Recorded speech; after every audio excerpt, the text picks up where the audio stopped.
10 นาทีขบวนแห่องค์กฐินและบริวารจากทุกคณะสถาบันสำนักและส่วนงานต่างๆพร้อมกันบริเวณประตูทางขึ้นวัดฝายหินมหาวิทยาลัยเชียงใหม่การแสดงของชมรมพื้นบ้านล้านนาสโมสรนักศึกษามหาวิทยาลัยเชียงใหม่ 14 นาฬิกาขบวนแห่องค์กฐินและบริวารเคลื่อนสู่วัดฝายหินมหาวิทยาลัยเชียงใหม่ประธานในพิธีจุดธูปเทียนบูชาพระรัตนตรัยไหว้พระสมาทานเบญจศีลกล่าวคำถวายผ้ากฐินแด่พระสงฆ์น้อมผ้ากฐินถวายพระสงฆ์อัปโรกกฐินถวายทายธรรมแด่พระสงฆ์โดยกรรมการสภามหาวิทยาลัยอธิการบดีรองอธิการบดีผู้ช่วยอธิการบดีประธานกรรมการส่งเสริมมหาวิทยาลัยคณบดีผู้อำนวยการสถาบันสำนักศูนย์กองประธานสภาพนักงานมหาวิทยาลัยนายกสโมสรมหาวิทยาลัยเชียงใหม่นายกสโมสรนักศึกษามหาวิทยาลัยเชียงใหม่ตามลำดับต่อจากนั้นพระสงฆ์อนุโมทนากรวดน้ำรับพรราพระสงฆ์เป็นเสร็จพิธีก็เป็นส่วนที่ศรัทธาสาธุชนที่เป็นผู้ใจบุญใจกุศลที่รับฟังอยู่สามารถร่วมบุญทอดกฐินสามัคคีโดยทางมหาวิทยาลัยเชียงใหม่เป็นประธานพร้อมกับศรัทธาสาธุชนทั้งหลายร่วมบุญได้ที่วัดฝายหินสอบถามรายละเอียดได้ที่ 053-226-058 053-810-406 ท่านก็จะได้มีโอกาสร่วมอนุโมทนากฐินประจำปีนี้เสาร์ที่ 17 ตุลาคม 2563 ได้บุญได้กุศลโดยพร้อมเพรียงกันชีวิตไว้พึ่งพิงทานศีลภาวนาทำให้ครบถ้วนเกิดสุขกฐินทานคือสังฆทานบุญทานยิ่งใหญ่ข่าวสารเพื่อการประชาสัมพันธ์ขอเชิญร่วมทำบุญเป็นกฐินสายสามัคคีบูรณะและปิดทองพระประธานในวิหาร3 องค์ทอดถวายณวัดร้องอ้อตำบลสันปิเตอร์อำเภอเมืองเชียงใหม่จังหวัดเชียงใหม่วันอาทิตย์ที่ 25 ตุลาคม พุทธศักราช 2563 ขึ้น 9 ค่ำเดือนยี่เหนือเวลา 10:19 นาทีเป็นต้นไปขอเชิญชวนศรัทธานักศิลป์นักบุญทั้งหลายร่วมเป็นเจ้าภาพทำบุญทอดกฐินสามัคคีผู้ที่จะร่วมบุญทอดกฐินติดต่อได้ที่วัดร้องอ้อตำบลสันปิเตอร์อำเภอเมืองเชียงใหม่จังหวัดเชียงใหม่ตั้งแต่บัดนี้เป็นต้นไปจนถึงวันงานได้คุณงามความดีในอานิสงส์ของการบูรณะปิดทองพระประธานวิหาร3 องค์โดยทั่วหน้ากันสร้างมนุษย์สมบัติสวรรค์สมบัตินิพพานสมบัติเพิ่มพูนศรัทธา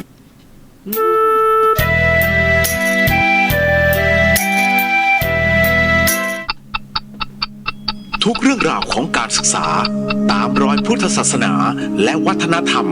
กับคลื่นนี้ 24 ชั่วโมง FM 104.5 เมกะเฮิรตซ์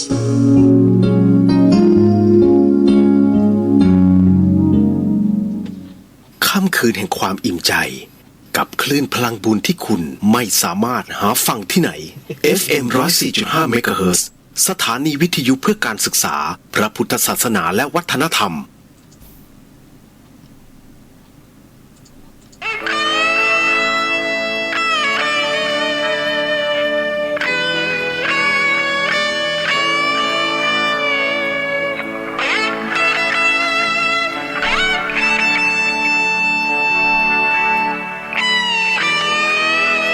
ก่อนไม่เค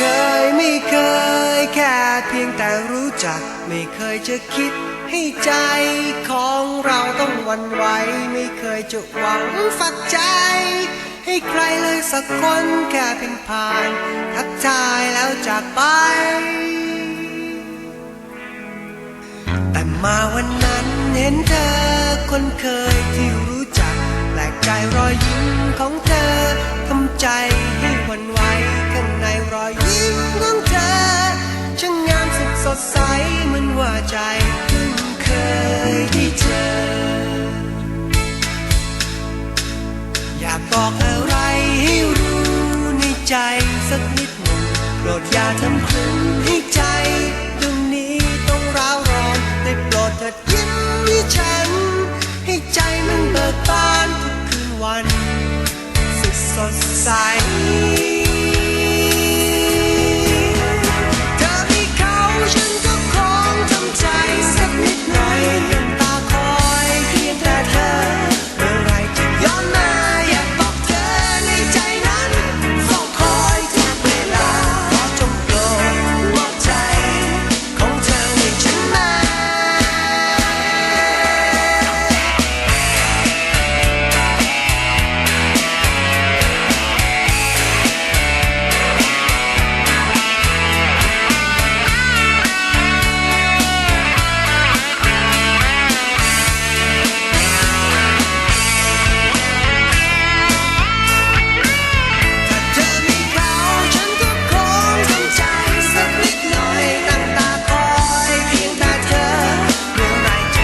คุณกำลังฟังสถานีวิทยุเพื่อการศึกษาพระพุทธศาสนาและวัฒนธรรม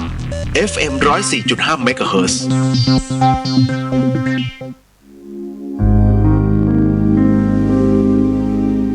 คุณกำลังฟังสถานีวิทยุเพื่อการศึกษาพระพุทธศาสนาและวัฒนธรรม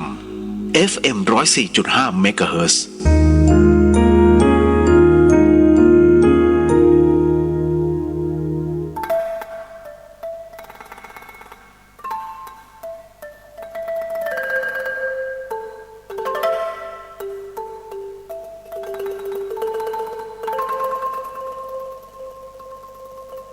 รายการนี้ไม่เหมาะกับเด็กอายุต่ำกว่า 15 ปี และตุ๊กแต๋วที่แฝงตัวมาหากินในพระศาสนา ผู้ปกครองหรือพระผู้ใหญ่ควรพิจารณาในการรับฟัง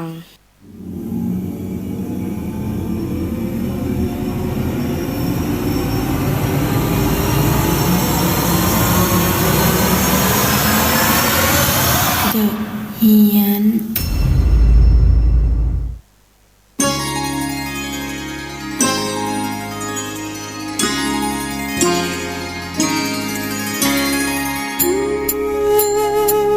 สวัสดีอย่างเป็นทางการนะฮะก็คุณกำลังฟังสถานีวิทยุ FM 104.50 เมกะเฮิรตซ์จังหวัดเชียงใหม่จ้า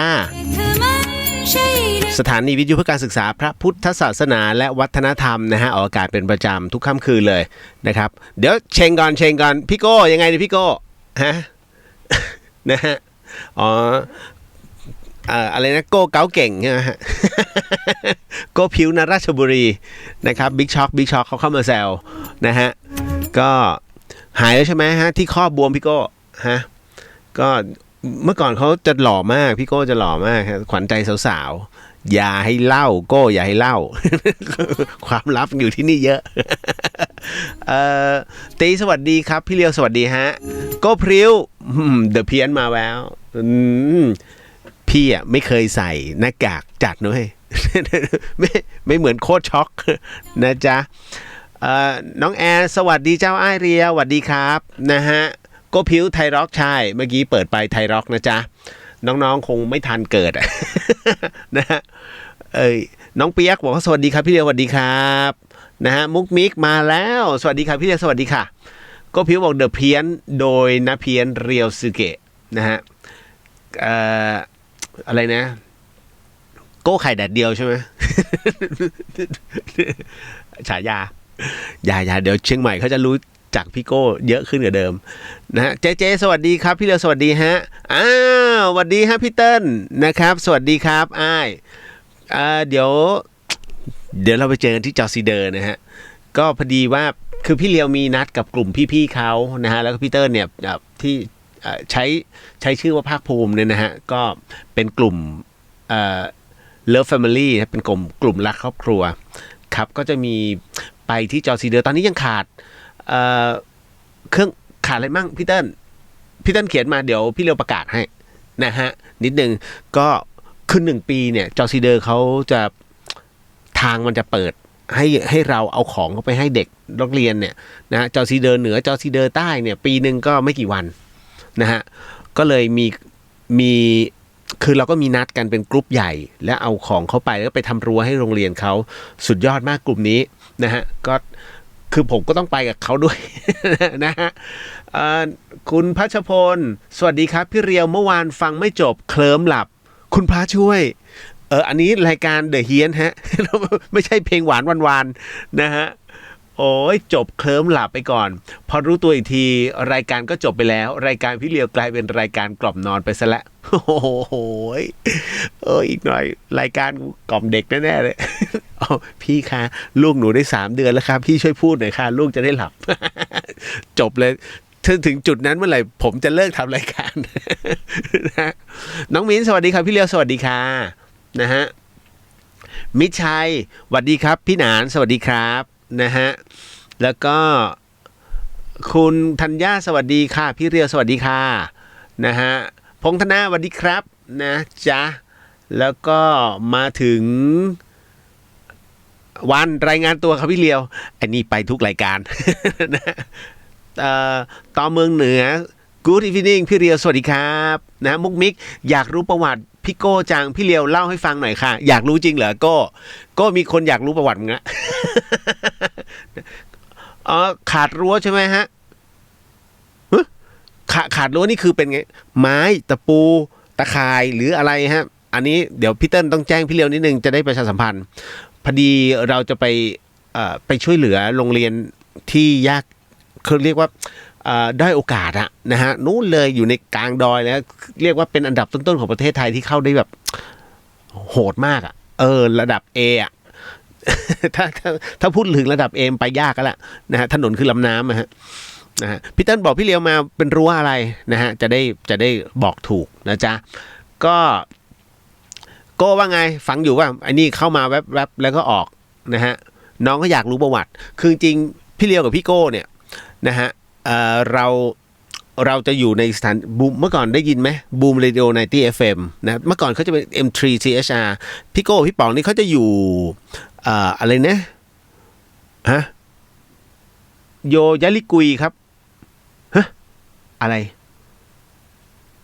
ไม่ใช่ยะลิกุยอันนี้อีกที่หนึ่งฮะนะจ๊ะอีก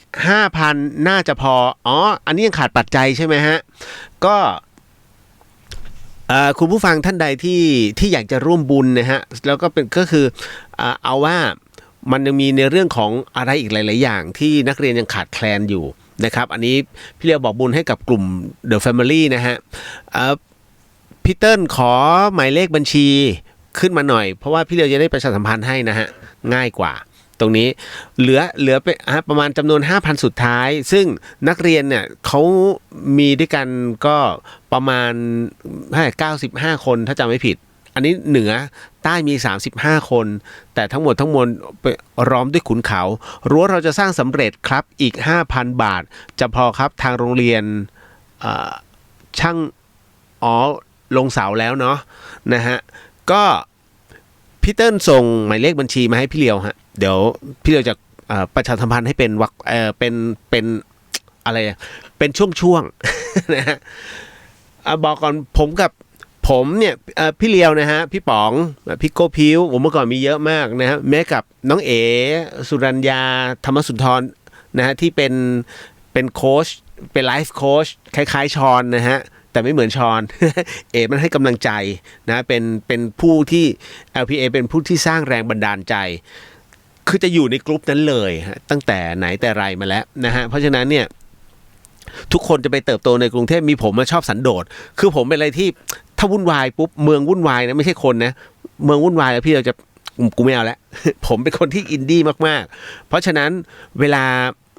คนจะเดาอารมณ์ผมยากมากนะฮะว่าเฮ้ยตอนนี้คือถ้าผมแบบถ้าไม่เอาเลยพี่เราเป็นคนอย่างนี้ฮะมันถึงได้แบบว่าอยู่จนถึงทุกวันเนี้ยแต่ถามว่าเพื่อนเยอะมากขอตรงไหนเขาก็จะช่วยหมดเพราะเราช่วยเขาเยอะแล้วเพียงแต่ว่าผมจะโลกส่วนตัวค่อนข้างสูงเมื่อก่อนนี้นะแต่ว่าตอนนี้พอมันอยู่ตัวแล้วเราก็เข้าใจเพราะนั้นพี่เราจะเข้าใจเด็กๆที่โลกส่วนตัวสูงแล้วก็อินดี้ไม่สนใจใครไม่สนใจโลกเพราะนั้นผมจะเข้าใจในระดับหนึ่งผมจะดักทางเขาถูกแล้วดังนั้นเวลาผมพูดเนี่ยมันจะคือมันรับรู้ถึงใจเขาแล้วเขาก็จะเปิดใจยอมรับวันนี้ก็ยังมีเรื่องราวที่น้องส่งเข้ามาว่าเฮ้ยพี่เด็กมันฆ่าตัวตายนะฮะวันต่อวันแล้ววันหนึ่ง2 คนน่ะคุณไม่รู้ใช่ไหมฮะเด็กไทยเนี่ยฮะเป็นโรคซึมเศร้าแล้วเขาก็ฆ่าตัวตายนะฮะวันหนึ่งเนี่ยฆ่าตัวตายสำเร็จเนี่ย2 คนน้องก็เลยบอกว่ามีวิธีการไหมอยากจะห้ามมากเดี๋ยวเราก็มาคุยกันนะฮะเอาที่พี่เลยเหรอโอ้โหใจร้ายพี่เติ้ลนะโอ้ยผมจำหมายเลขบัญชีพี่ไม่ได้ตัวเองไม่ได้นะฮะเดี๋ยวหรือจะซื้อมายิ่งยินดีฮะเป็นแบบไหนพี่เติ้ลต้องบอกรายละเอียดนิดนึงเพราะว่าอันนี้พี่เติ้ลเหมือนกับสุ่มออกมาแล้วมันไม่รู้ไงว่าจะเป็นตะข่ายหรือเปล่าหรือว่าเป็นไม้หรือเป็นอะไรประมาณนี้พี่เติ้ลขอละเอียดนิดนึงนะฮะอันนี้เราสดเลยนะผมไม่ได้เตรียมกันเลยนะฮะเพราะว่าน้องเขาก็เข้ามาถึงก็เล่นกันเลยสดก็เหมือนกับโก้เมื่อกี้ โก้นี่ไม่ได้จ้างเข้ามาให้มันมา มันบ้า บิ๊กช็อคนะฮะแล้วก็อะไรนะเดี๋ยวนี้เขามีโค้ชช็อคเขาจัดกับขวัญตั้งแต่3 ทุ่มจนถึงเที่ยงคืนบอกบ้าเนี่ยผีออกแต่วันเลยอะเรื่องมัน นะฮะอันนี้ก็เลยต้องบอกก่อนคือพี่เลียวพี่ป๋องคือกลุ่มเนี้ยเราสัมพันธ์กันมาตั้งนานตั้งแต่สมัยมีเดียออฟมีเดียนะฮะแล้วก็พอถึงเวลาแล้วเราก็จะแยกย้ายกันไปนะสำหรับคนเดี๋ยวบอกกันเรื่อยๆนะฮะใครที่อยากจะช่วยน้องนะฮะที่จอซีเดอร์นะครับเราก็คือ1 ปีมันเข้าได้แค่1 ครั้งอ่ะคุณนะฮะแล้วบางทีมันต้องรอแบบน้ำแห้งมากๆเด็กๆก็จะคือเหมือนกับครูอ่ะถึงจะข้ามมาได้ที่บอกว่าห้วยหมูใช่ไหมที่ครูขี่มอเตอร์ไซค์แล้วล้มขาพลิกผมบอกเลยห้วยหมูว่าเด็กมากเพราะผมมาไปห้วยหมูแล้วนะฮะพอแม่ก่อนแล้วเป็นห้วยหมูแล้วถึงจะเป็นแม่สเกิร์ฟนะฮะแต่อันเนี้ยจอซีเดอร์โหดมากฮะเด็กไม่เคยไม่มีโอกาสอ่ะที่จะออกมาโลกภายนอกมากนักนะเราจึงต้องร่วมกันนะฮะกับออฟโรดอีกหลายๆคนรวมถึงสารวินด้วยนะฮะแล้วก็อีกหลายๆพวกดาราเข้าไปหมดเลยครับเข้าไปที่นี่กันในวัน23 24 25 ตุลาคมนะฮะยังมีเวลาเดี๋ยวพี่เราจะประชาสัมพันธ์ให้ดีกว่าเดี๋ยวพี่จะไปคุยด้วยกับพี่เติ้ลมันจะง่ายกว่านะฮะก็ไปทำน้องๆคือไปทำโรงเรียนให้น้องๆเขาแบบหลายอย่างมากนะฮะอันนี้บอกไว้ก่อนเนาะเอาละคุณผู้ฟังคือประวัติพี่เลียวกับคือแก๊งโก้อะนะฮะเอาเป็นว่าในส่วนของคอนเซปต์ของบูมเรดิโอเมื่อก่อนนี้ผมจะเป็นครีเอทีฟโปรแกรมก็ดูทั้งหมดเนี่ยมันจะมีด้วยกัน3 คนนะฮะเราก็จะช่วยดูเดอะช็อคให้ด้วยนะฮะตอนนั้นเยอะมากนะฮะก็จะมีพวกเนี้ยน้องๆกันสนุกสนานเพราะผมเป็นคนนอนดึกมากแล้วผมเป็นคนที่ไม่ชอบกลับบ้านไม่ชอบกับมีหอแต่ไม่กลับหอเพราะตัวคนเดียวผมบอกเลยผมอินดี้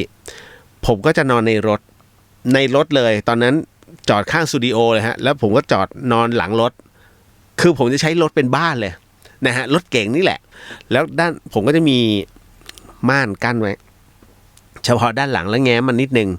นะฮะเวลาคุณนอนในรถคุณจะสตาร์ทรถนะ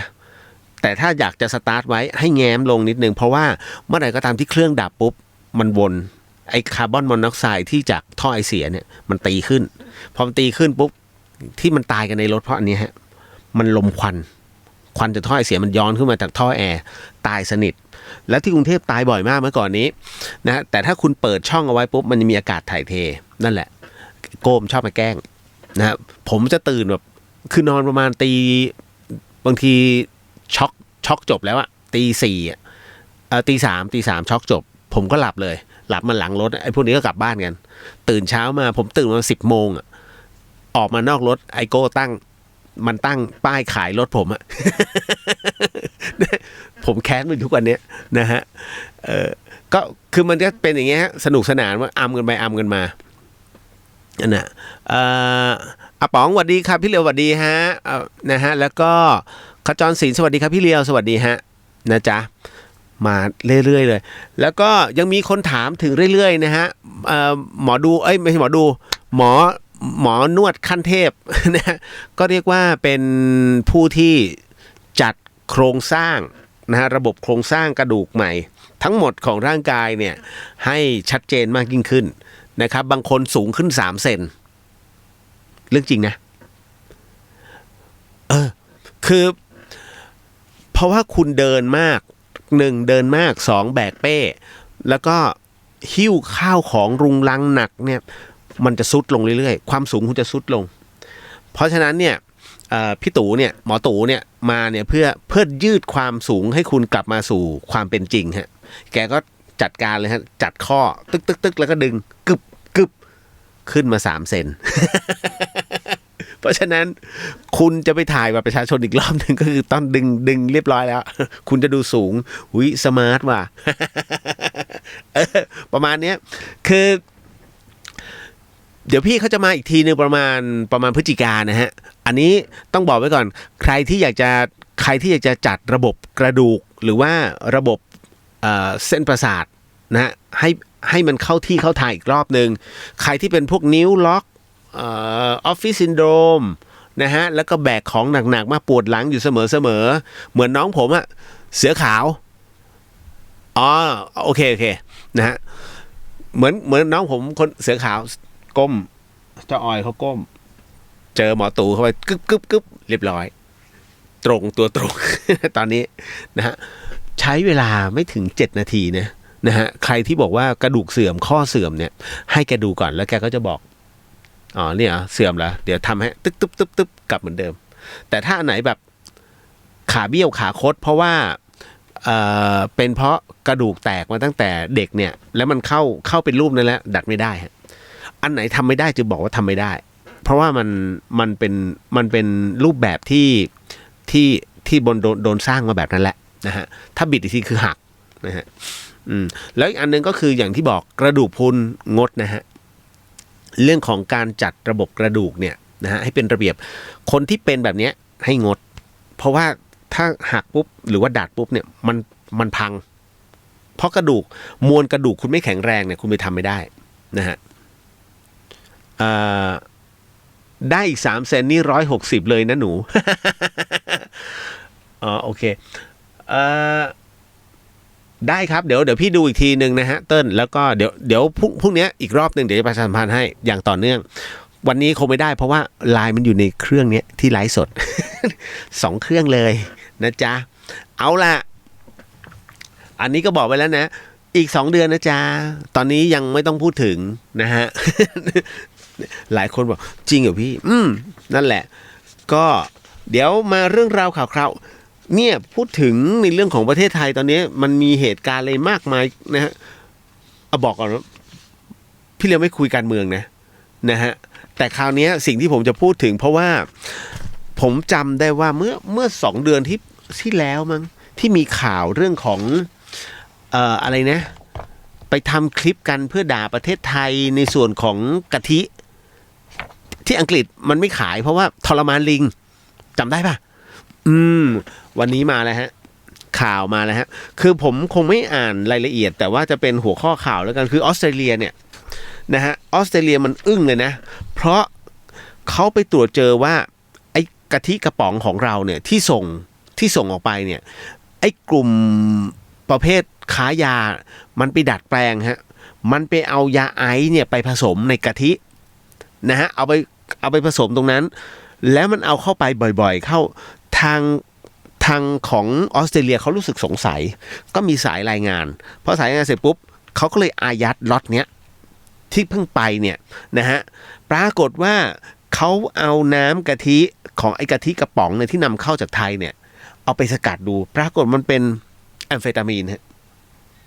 เป็นพวกยาไอซ์พวกยาบ้างามหน้าไหมยิ่งถูกประณามอยู่เรื่องของลิงแล้วก็กะทิเขาไม่ขายไอ้นี่คือมันถูกการคิดเรียบร้อยแล้วฮะคือสักวันหนึ่งอ่ะคุณจะบอกบนโลกใบนี้ไม่มีอะไรหลอกใครได้เต็มที่คุณหลอกเขาได้2 ครั้งอะแล้วพอครั้งต่อไปเนี่ยคุณไม่สามารถจะทำอะไรได้เลยแล้วพอมันหลอกไม่ได้เสร็จปุ๊บคราวนี้ซวยแล้วฮะของจริงข้ามเข้าหมายถึงกะทิล้วนๆเนี่ยห้ามเข้าแล้วเพราะมันเกิดความสงสัยถูกไหมเหมือนกับใครสักคนหนึ่งที่เข้ามาในบ้านคุณแล้วปรากฏมันขโมยของบ้านคุณไปเนี่ยนะฮะคุณจะให้เข้ามาอีกรอบไหมให้เข้าแต่มึงอ่ะต้องอยู่ในสายตาหรือตัดปัญหาคือไม่ต้องมาบ้านกูแล้วเห็นไหมอารมณ์เดียวกันนะฮะเพราะฉะนั้นเนี่ยความซื่อสัตย์เนี่ยดีที่สุดนะครับอะไรก็ตามที่คุณอยากจะทำเนี่ยนะฮะจงมีความซื่อสัตย์เป็นตัวการันตีพอความซื่อสัตย์หายไปจบเลยดูอย่างชอนนะฮะของพี่เลียวเองเนี่ยอิ่มบุญอุ่นกายน้องนะฮะถ้าผมอยากจะพูดขอรับบริจาคออกอากาศแบบนี้นะผมต้องไปขออนุญาตด้วยมันต้องมีใบอนุญาตทุกวันนี้ผมใช้คำว่าขอความเมตตาแต่ละท่านแล้วกันซึ่งผมจะขอเป็นสิ่งของผมจะไม่ขอเป็นเงินยกเว้นคนที่สนิทกันเนี่ยน้องเขาที่อินบ็อกซ์มาพี่เลียวหนูช่วยนี่จบอย่างวันนี้นะฮะที่ผมจะเข้าไปบ้านจอลือวันอาทิตย์เนี่ยฮะก็กลุ่มเชียงใหม่รามโดยหญิงพัฒน์เนี่ยน้องหญิงเนี่ยนะฮะเขาก็รวบรวมสมทบทุนมาได้ไม่เท่าไหร่หรอกนะฮะผมก็ไปจัดซื้อให้เลยนะฮะไปที่ร้านสิงหราชตรงอะไรวะวัดพระสิงห์อ่ะเพราะเขาขายถูกเครื่องยาเอามาเลยฮะนะฮะจัดไปชุดใหญ่เพราะว่าที่จอลือช่วงนี้ก็เข้าลำบากนี่แหละ ก็จะเข้าไปวันอาทิตย์เงี้ยฮะวันเสาร์ไปอมก๋อยแล้วก็อาทิตย์ไปศพเมยโอ้โหแล้วเข้าคนเดียวเนี่ยคันเดียวคนเดียวคันเดียวแต่3 คน เอาละพอมาถึงตรงนี้เดี๋ยวต้องบอกก่อนว่าเรื่องราวที่กำลังจะทำให้พรุ่งนี้หลายคนลุ้นกันนะฮะก็คือ ลุ้นรัฐบาลมันจะออกอะไรวะ นะฮะวันพรุ่งนี้เนี่ยนะฮะที่คำชะโนดวังนาคินคือเหตุการณ์มันเกิดวันนี้เขาก็ไปวนหลายคนก็ไปชะเง้อดูเฮ้ยดูซิวันนี้ที่คำชะโนดเนี่ยตรงโต๊ะประลัมพิธีเนี่ยเขาที่อ่างน้ำมนต์เขาหยดน้ำตาเทียนเป็นเลขอะไรออกมาแล้วฮะ แม่ฮะแม่ฟังไว้ด้วยนะฮะแม่บอกให้พี่เลียวพูดอยู่เรื่อยๆก็ได้ปกติผมจะไม่พูดเรื่องหวยแต่ว่าเพื่อแม่เลยนะฮะ อ๋อนี้สั่งถูกแม่สั่ง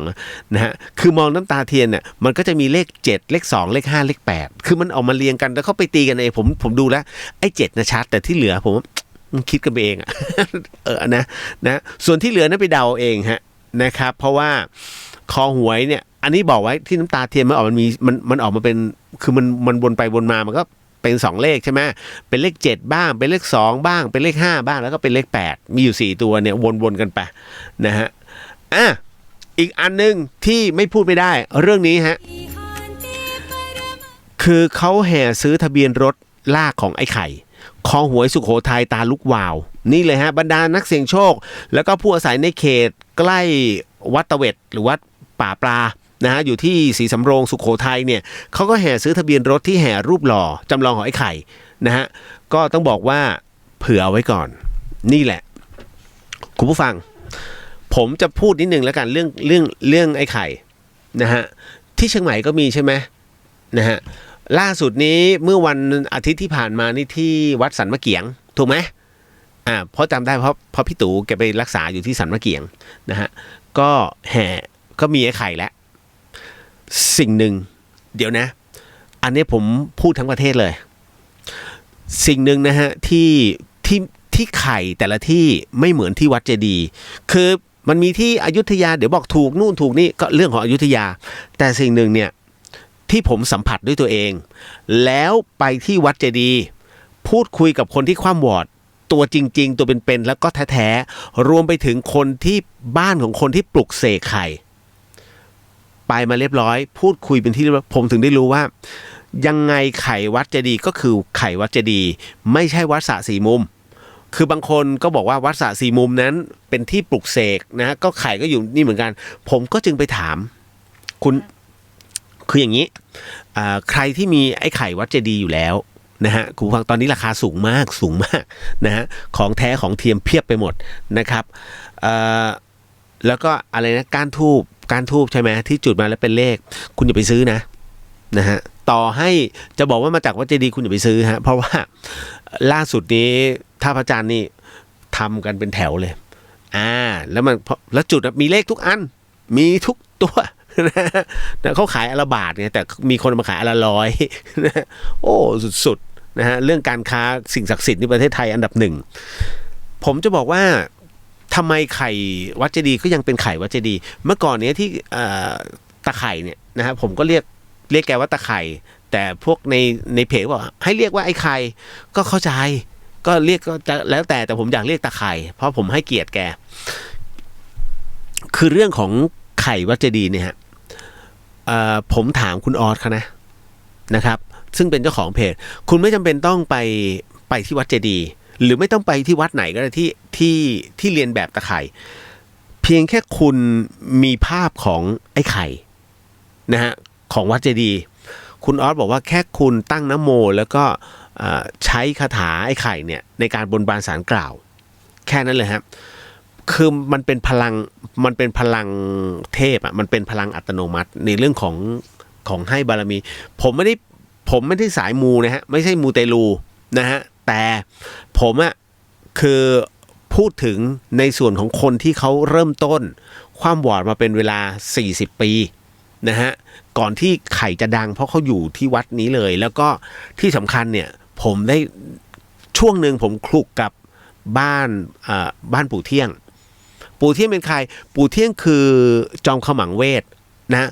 แต่เป็นรุ่นน้องของขุนพันธ์นะฮะขุนพันธ์บริพัตรนะฮะที่เป็นจอมขมังเวทของภาคใต้อะนะฮะเพราะฉะนั้นเนี่ยขุนพันธ์ก็จะเด่นในเรื่องของจตุคามรามเทพถูกไหมนะฮะแต่ปู่เที่ยงเด่นเรื่องไข่ฮะเด่นเรื่องไข่วัดเจดีย์แล้วไข่เนี่ยตาไข่หรือไอ้ไข่เนี่ยผมก็จะบอกก่อนหลายคนก็บอกว่าไอ้ไข่จมน้ำนะฮะไปดูที่วัดเจดีย์ไม่มีสระเขาก็บอกว่าไอ้ตรงที่เป็นอะไรนะเป็นศาลาอันเก่าอ่ะปัจจุบันเนี่ยฮะเขาถมที่แล้วก็ปลูกนะฮะปลูกเรือนใหม่นะฮะเจ้าว่าเขาบอกไม่มี ตัดไปหนึ่งเรื่องนะฮะต่อมาเป็นเด็กที่ตามสมหลวงปู่ทวดนะฮะมาที่วัดเจดีย์ก็อันนี้ก็ไม่มั่นใจนะฮะก็ยังไม่มีใครมั่นใจเพราะยังไม่มีคนรู้ประวัติที่แน่นอนจนกระทั่งรับรู้อันหนึ่งว่ามีเด็กคนหนึ่งซึ่งสุดท้ายแล้วมาอยู่ที่วัดเจดีย์นี่แหละนะฮะแล้วปรากฏว่าเป็นไข้ป่านะฮะแล้วก็เสียชีวิตอยู่ที่ตรงนั้นประจวบเหมาะกับที่ก็เรียกว่าพระคุณเจ้านะฮะก็คือหลวงปู่ทวดเนี่ยท่านก็เลยนั่งสมาธิแล้วก็บอกว่าไปเจอไปเห็นก็เลยบอกว่าให้วิญญาณไข่เนี่ยนะฮะเหมือนกับเฝ้าสมบัติอยู่ที่นี่แล้วก็ทำให้พระพุทธศาสนาเน้นเรียกว่าเจริญรุ่งเรืองตั้งแต่นั้นเป็นต้นมานะฮะไข่ก็ประจำอยู่ที่ตรงนี้แต่ไม่มีใครเคยเห็นตัวจนกระทั่งวันหนึ่งก็คือจอมขมังเวทแห่งลุ่มเมืองนครก็คือปู่เที่ยงนะฮะใครไม่รู้จักปู่เที่ยงลองค้นในเว็บดูนะฮะแล้วก็จะเห็นรูปปั้นปู่เที่ยงนั้นนะครับเป็นเรียกว่าบ้านแกอยู่บริเวณใกล้ๆกับวัดเจดีย์เลยวันหนึ่งปู่เที่ยงมาที่วัดเจดีย์แล้วก็มาบอกเจ้าอาวาสบอกว่าเมื่อคืนมีเด็กนะฮะไปเข้าฝันแกแล้วก็ถามว่าปู่เที่ยงก็เลยถามว่าชื่ออะไรเขาก็บอกว่าชื่อไอ้ไข่นะปู่เที่ยงก็เลยบอกว่าเหรอชื่อไอ้ไข่ใช่ไหมนั่นน่ะพอเสร็จปุ๊บหลังจากตื่นขึ้นมาปู่เที่ยงจึงไปนำไม้ตะเคียนฮะไปนำไม้ตะเคียนมาแล้วก็แกะสลักให้เป็นรูปของไอ้ไข่ก็คือกุมารตามที่ตัวเองฝันเมื่อคืนนี้นะฮะว่าเนี่ยมาในรูปแบบตรงนี้แล้วหลังจากนั้นปู่เที่ยงก็เลยบริกรรมคาถานั้นอยู่ที่ตัวไหนของไอ้ไข่ถ้าคุณไปที่วัดเจดีย์นะฮะตอนนี้เขาโยกจากในศาลาหลังเก่ามาอยู่ที่ในวิหารของวัดแล้วเพราะฉะนั้นคุณจะไปตรงลานจอดรถเนี่ยคุณต้องไปให้ใกล้วิหารที่สุดเพื่อที่จะเข้าแถวแล้วเดินเข้าไปนะฮะพอเข้าไปเสร็จปุ๊บในนั้นจะมีไข่บานเลยไอ้ไข่บานเลยแต่ไอ้ไข่แท้ๆเลยนะฮะจะอยู่เกือบอยู่ในสุดติดกับรูปปั้นของปู่เที่ยงนั่นนะฮะเป็นไม้ตะเคียนขนาดไม่สูงมากประมาณนี้ประมาณนี้นะฮะแกะเป็นกุมารในท่ายืนไม่รูปร่างจะไม่สมส่วนนะฮะอันนั้นแหละของแท้นะที่ปู่เที่ยงนั้นสลักไปด้วยแล้วก็ลงอาคมไปด้วยอาคมในที่นี้หมายถึงว่าก็คือเหมือนกับอัดพลังลงไปเหมือนกับเป็นมหาโชคมหาลาภเพื่อให้ไข่นั้นมีพลังในเรื่องของการที่ให้โชคให้ลาภทั้งหลายแต่คราวนี้ทำไมคนได้บ้างไม่ได้บ้างคุณรู้ไหมพอไม่เล่าต่อมาฮะเราก็จะพูดถึงใน กำลังด่าโธ่ นะมึงพูดให้จบสินะฮะมันมีเคล็ดอยู่เดี๋ยวนะขออนุญาตดูอันนี้น้องส่งอะไรมาตึ้งอะไรโอเคเหล็กเส้นเหรอฮะใช่ฮะเดี๋ยวแป๊บนึงนะฮะไม่พอดีน้องส่งรูปแบบของรั้วมาให้ดูนะเดี๋ยวนะเมื่อกี้เห็นแวบๆเดี๋ยวขอทักทายน้องๆก่อนขั้นอารมณ์ให้น้องๆด่าพี่เลียวมึงเล่าทีเอาสวัสดีฮะเอ็กนะจ๊ะน้องเปียกบอกว่าพี่เรียววันนี้ผมเห็นคนเสียชีวิตโดนไฟดูดตรงกาดร่วมโชคครับ ผมสงสารเขามากๆเลยครับภาพติดตาคิดมากทั้งวันเลยครับพี่เดี๋ยวมาพูดคุยกันฮะเดี๋ยวพูดคุยเรื่องนี้นะฮะเอาละมาเข้าสู่ใช้ครับสวัสดีครับพี่เลียวสวัสดีฮะเข้าสู่เรื่องราวของตะไคร่ต่อคราวนี้ปู่เที่ยงเนี่ยฮะอัดพลังลงไปเพื่อที่จะให้ไข่นั้นได้ให้ตา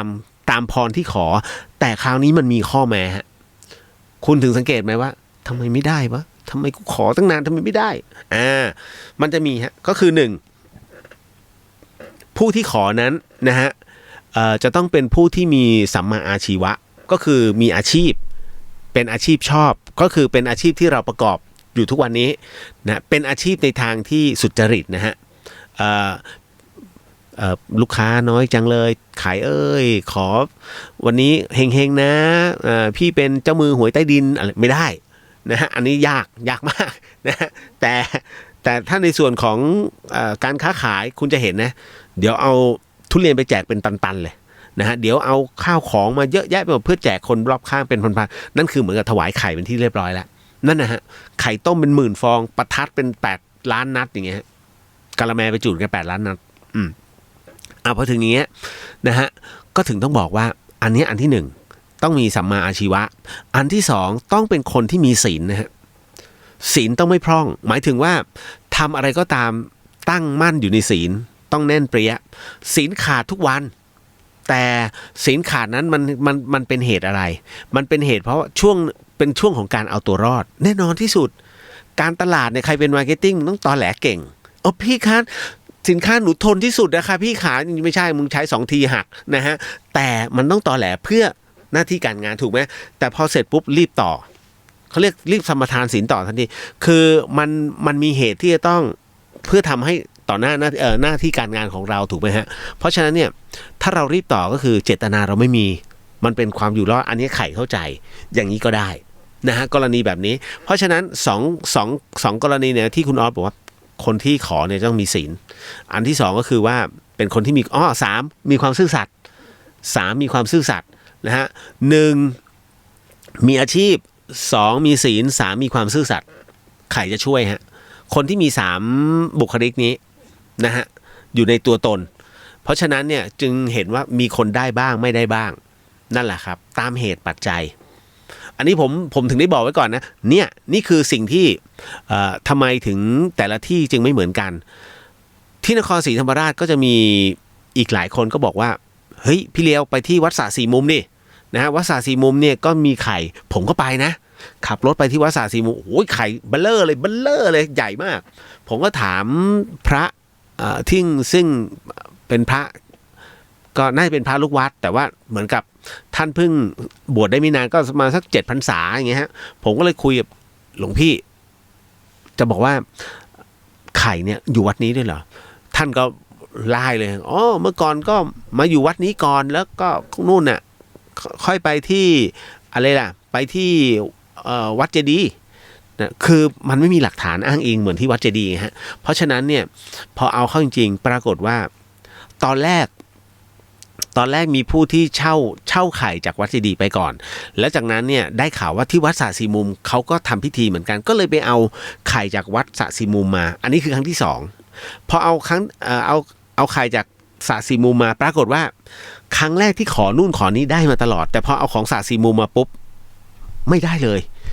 ไม่มีคือเหมือนกับว่าไม่เคยได้ของอะไรเลยแต่พอ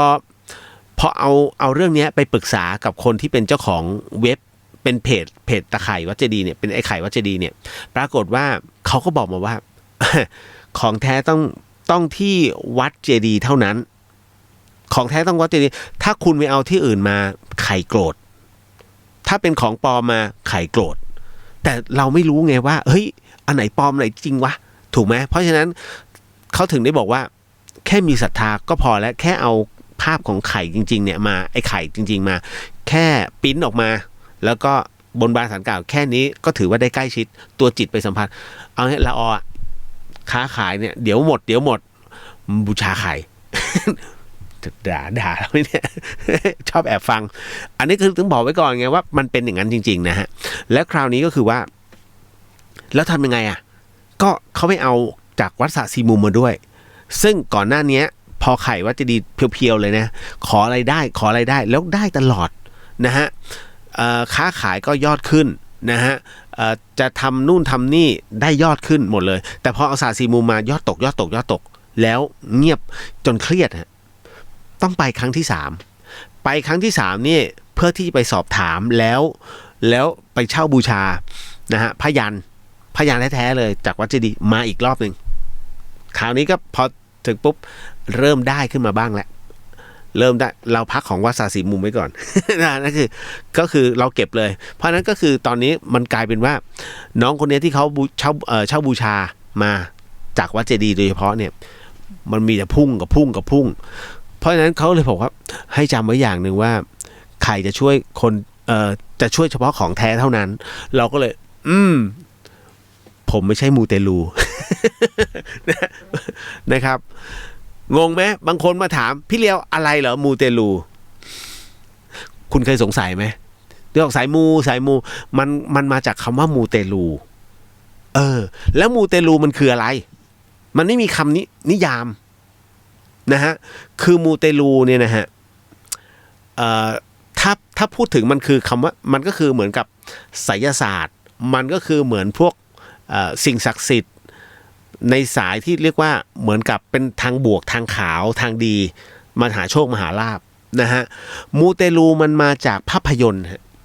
มันมาจากภาพยนตร์ของอินโดนีเซียซึ่งเคยเข้ามาฉายในประเทศไทย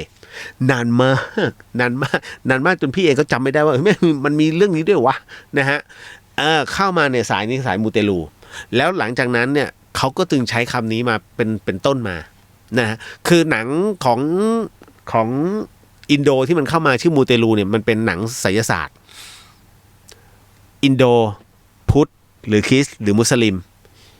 อินโดเนี่ยมุสลิมนะฮะถ้าฟิลิปปินส์เนี่ยคริสต์เพราะฉะนั้นจะบอกว่ามุสลิมไม่เชื่อเรื่องจิตวิญญาณไม่ใช่แหละเพราะมันสร้างหนังเรื่องนี้ขึ้นมาและเป็นหนังเกี่ยวกับไสยศาสตร์สู้กันตั้งแต่นั้นเป็นต้นมาคำศัพท์ว่ามูเตลูจึงปรากฏขึ้นในประเทศไทยนะฮะเหมือนกับคำว่าชงฮะปีชงนะฮะโอ้ยตอนนี้ขยันเรียกว่าหมอดูที่เขาโปรโมทระดับประเทศอ่ะโอ้ชงไอ้นั่นชงทั้งหมอชอหมอรอนะฮะหมอกอมีหมดนะฮะโอ้มันชงคุณต้องแก้แบบนั้นที่เขาชอบโปรโมทอ่ะเขาจะมีคือประมาณว่าใครที่เป็นพวกหมอดูแล้วไปร่ำเรียนมาเนี่ยเขาจะมีในชมรมเขาจะมีการประกวดเขาจะมีแข่งขันนะฮะโหราเป็นเหมือนคล้ายๆโหราธิบดีเป็นโหราศาสตร์แล้วถ้าใครชนะเลิศปุ๊บเขาก็จะได้อัปเกรดค่าตัวในการดูจะได้รับการโปรโมทจากชมรมนั้นสมาคมนั้นอะไรอย่างนี้เป็นต้นนะฮะเพราะฉะนั้นไอ้ที่คุณเห็นน่ะคือได้รับการโปรโมทเพราะว่ามันชนะเลิศในเรื่องของตรงนี้แต่นะคือทั้งนี้ทั้งนั้นเนี่ยมันก็จะบัญญัติศัพท์มาเพราะว่ามันขายไม่ได้เพราะศาสตร์บางศาสตร์เนี่ยมันจบแค่ตรงนั้นมันต้องมีคำว่าชงเข้ามาไว้เพื่อจะต้องแก้ชง สินค้าคุณขายได้ไอ้นู่นไอ้นี่ไอ้นั่นนะฮะเพราะฉะนั้นคำว่าปีชงเนี่ยมันเพิ่งจะเกิดขึ้นเมื่อไม่กี่สิบปีที่ผ่านมาคือปี 2,500 เอาง่ายตั้งแต่ปี2535เนี่ยคำว่าชงยังไม่มีเลยนะจริงๆมันเพิ่งจะเกิดขึ้นเมื่อปี40กว่าๆนี่เองแล้วมันก็อัดกันมาเรื่อยคราวนี้โอ้ชงเป็นแถวเลยชงกาแฟแม่ นะฮะผมถึงได้บอกว่าใครบอกชงก็ชงไปนะฮะแต่ผมไม่เคยอะไรกับชงเลยนะฮะอันนี้บอกไม่ได้ให้คุณลบหลู่นะฮะเพียงแต่ว่าผมบอกว่ามันต้องพูดถึงความเป็นจริงเพราะว่าคุณไปถามป้าแม่ทั้งหลายปู่ย่าตายายเคยมีคำนี้ไหมในประเทศไทยไม่มีนะฮะมันก็เหมือนกับเรื่องบางเรื่องที่คุณไม่เคยเห็นแต่คุณมาเกิดมาทีหลังแต่คุณพยายามว่ากูเห็นนะฮะเป็นต้นซึ่งจริงแล้วมันไม่ใช่อย่างที่คุณคิดมันมีอะไรหลายอย่างพอสมควรฮะการบัญญัติศัพท์บนโลกใบนี้ในประเทศไทยมันเยอะมากปวดหัวนะจ๊ะน้องคุณจินภัทรบอกพี่เลี้ยวครับสถานการณ์โควิดตอนนี้มีที่ผู้คนยากลำบากกันบางคนก็หมดตัวบางคนก็ฆ่าตัวตายแบบนี้ถือว่าเป็นวิบาก กรรมส่งผลหรือว่ากฎแห่งกรรมใช่ไหมใช้อธิบายเรื่องนี้ได้ไหมฮะกฎแห่งกฎหมายถึงอะไรฮะอันนี้พี่เลียวเลยเติมให้ว่ากฎแห่งกรรมใช้อธิบายเรื่องนี้ได้ไหมฮะคือจริงเขาเรียกว่าเป็นช่วงที่ธรรมชาติเอาคืนธรรมชาติเอาคืนกับโลกใบนี้ฮะคุณสังเกตไหมว่าก่อนที่จะมีโควิดมาเนี่ยอะไรหลายอย่างมันทำให้ธรรมชาติเปลี่ยนแปลงมากคุณรู้ใช่ไหมว่าตอนนี้ขั้วโลกเหนือเข้าขั้นวิกฤตนะน้ำแข็งมันละลายเยอะมากสมมุติน้ำแข็งเนี่ยสมมุติขั้วโลกเหนือน้ำแข็งมีความกว้าง10 กิโลตอนนี้มันละลายจนเหลืออยู่แค่เท่าไหร่เหลืออยู่6 กิโลคือน้ำแข็งเป็นแสนตันเนี่ยหมดไป400,000 กว่าตันเนี่ยน้ำแข็งมันไม่ใช่น้ำแข็งอมมันใหญ่กว่าประเทศเราอีกความหนาเพราะฉะนั้นพอละลายแล้วคุณคิดว่าน้ำบนโลกมันจะยังไงฮะมันก็จะสูงขึ้นระดับน้ำสูงขึ้นเกาะมันก็จะเริ่มท่วมขึ้นเกาะที่จะหายไปเกาะแรกคือมันดีฟ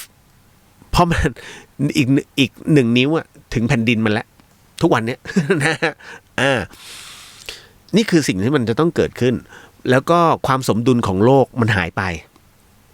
อเมริกาพยายามจะบอกว่าพยายามอย่าให้โลกร้อนเรือนกระจกมันจะเกิดเรือนกระจกก๊าซนู่นก๊าซนี่แต่มึงไม่ลดกำลังผลิตสักอย่างฮะอเมริกาเป็นประเทศที่ไม่ลดกำลังผลิตอุตสาหกรรมนะฮะแต่พยายามจะรณรงค์ให้ชาวบ้านเขาลดเพื่อกูจะได้เติบโตซึ่งเอาเปรียบชาวบ้านเขาถึงได้บอกตำรวจโลกจริงๆไม่ใช่บนโลกใบนี้ที่วุ่นวายเพราะอเมริกากำลังถูกธรรมชาติเอาคืนเช่นเดียวผมถึงจะบอกเรื่อยๆว่าเหมือนจีนฮะเหมือนจีนที่กำลังถูกธรรมชาติเอาคืนเพราะคุณกั้นแม่น้ำโขง7 ประเทศอดน้ำช่วงฤดูร้อนเพราะอะไรก็เพราะจีนกั้นตรงนี้ไงฮะธรรมชาติเอาคืนทั้งหมดทั้งมวลตอนนี้มันมีอะไรหลายๆอย่างที่มันบ่งบอกนะครับว่านี่คือกฎแห่งกรรมของโลกใบนี้แล้วคุณดูช่วงโควิดที่มันหยุดไป 2-3 เดือนธรรมชาติของประเทศไทยแม่งกลับมาหมดเลยทุกอย่างที่เขาไปถ่ายมานะฮะกรมอุทยานถ่ายมาสัตว์ป่าออกมาสมบูรณ์หมดทุกอย่างน้ำใสเห็นไหมมันเกิดจากอะไรฮะมันไม่ถูกรบกวนนี่ฮะน่าคิดแต่อเมริกาไม่เชื่ออเมริกาเป็นคนที่ไม่เคยเชื่อใครเพราะว่าเขาเติบโตมาด้วยการที่พ่อแม่ไม่กล้าสั่งสอนเฮ้ยผมพูดเรื่องจริงนะสั่งสอนไม่ได้เพราะทุกคนมีเอกเทศทุกคนมีความคิดเป็นของตัวเองจนทำให้มันวุ่นวายแบบนี้ฮะใส่แมสกูไม่ใส่กูมีเสรีเนี่ยฮะก็มากที่สุดในโลกนะฮะ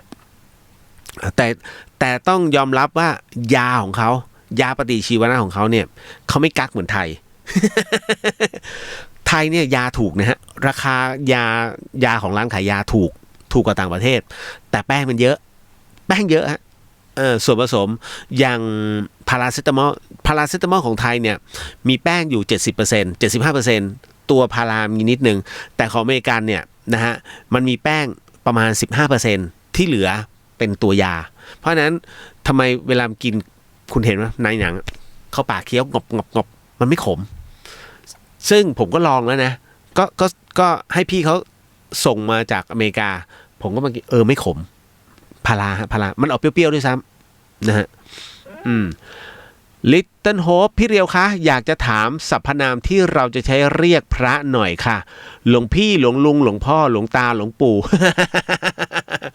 เราจะเรียกพระแก่กว่าเราตามลำดับแล้วพระที่เด็กกว่าเราที่เป็นน้องเราจะเรียกว่าอย่างไรคะเพราะว่าเราจะแทนตัวเองเดี๋ยวนะฮะนิดนึงนี้เราจะเรียกนะเพราะเราจะแทนตัวเองว่าอะไรได้บ้างคะเวลาสนทนา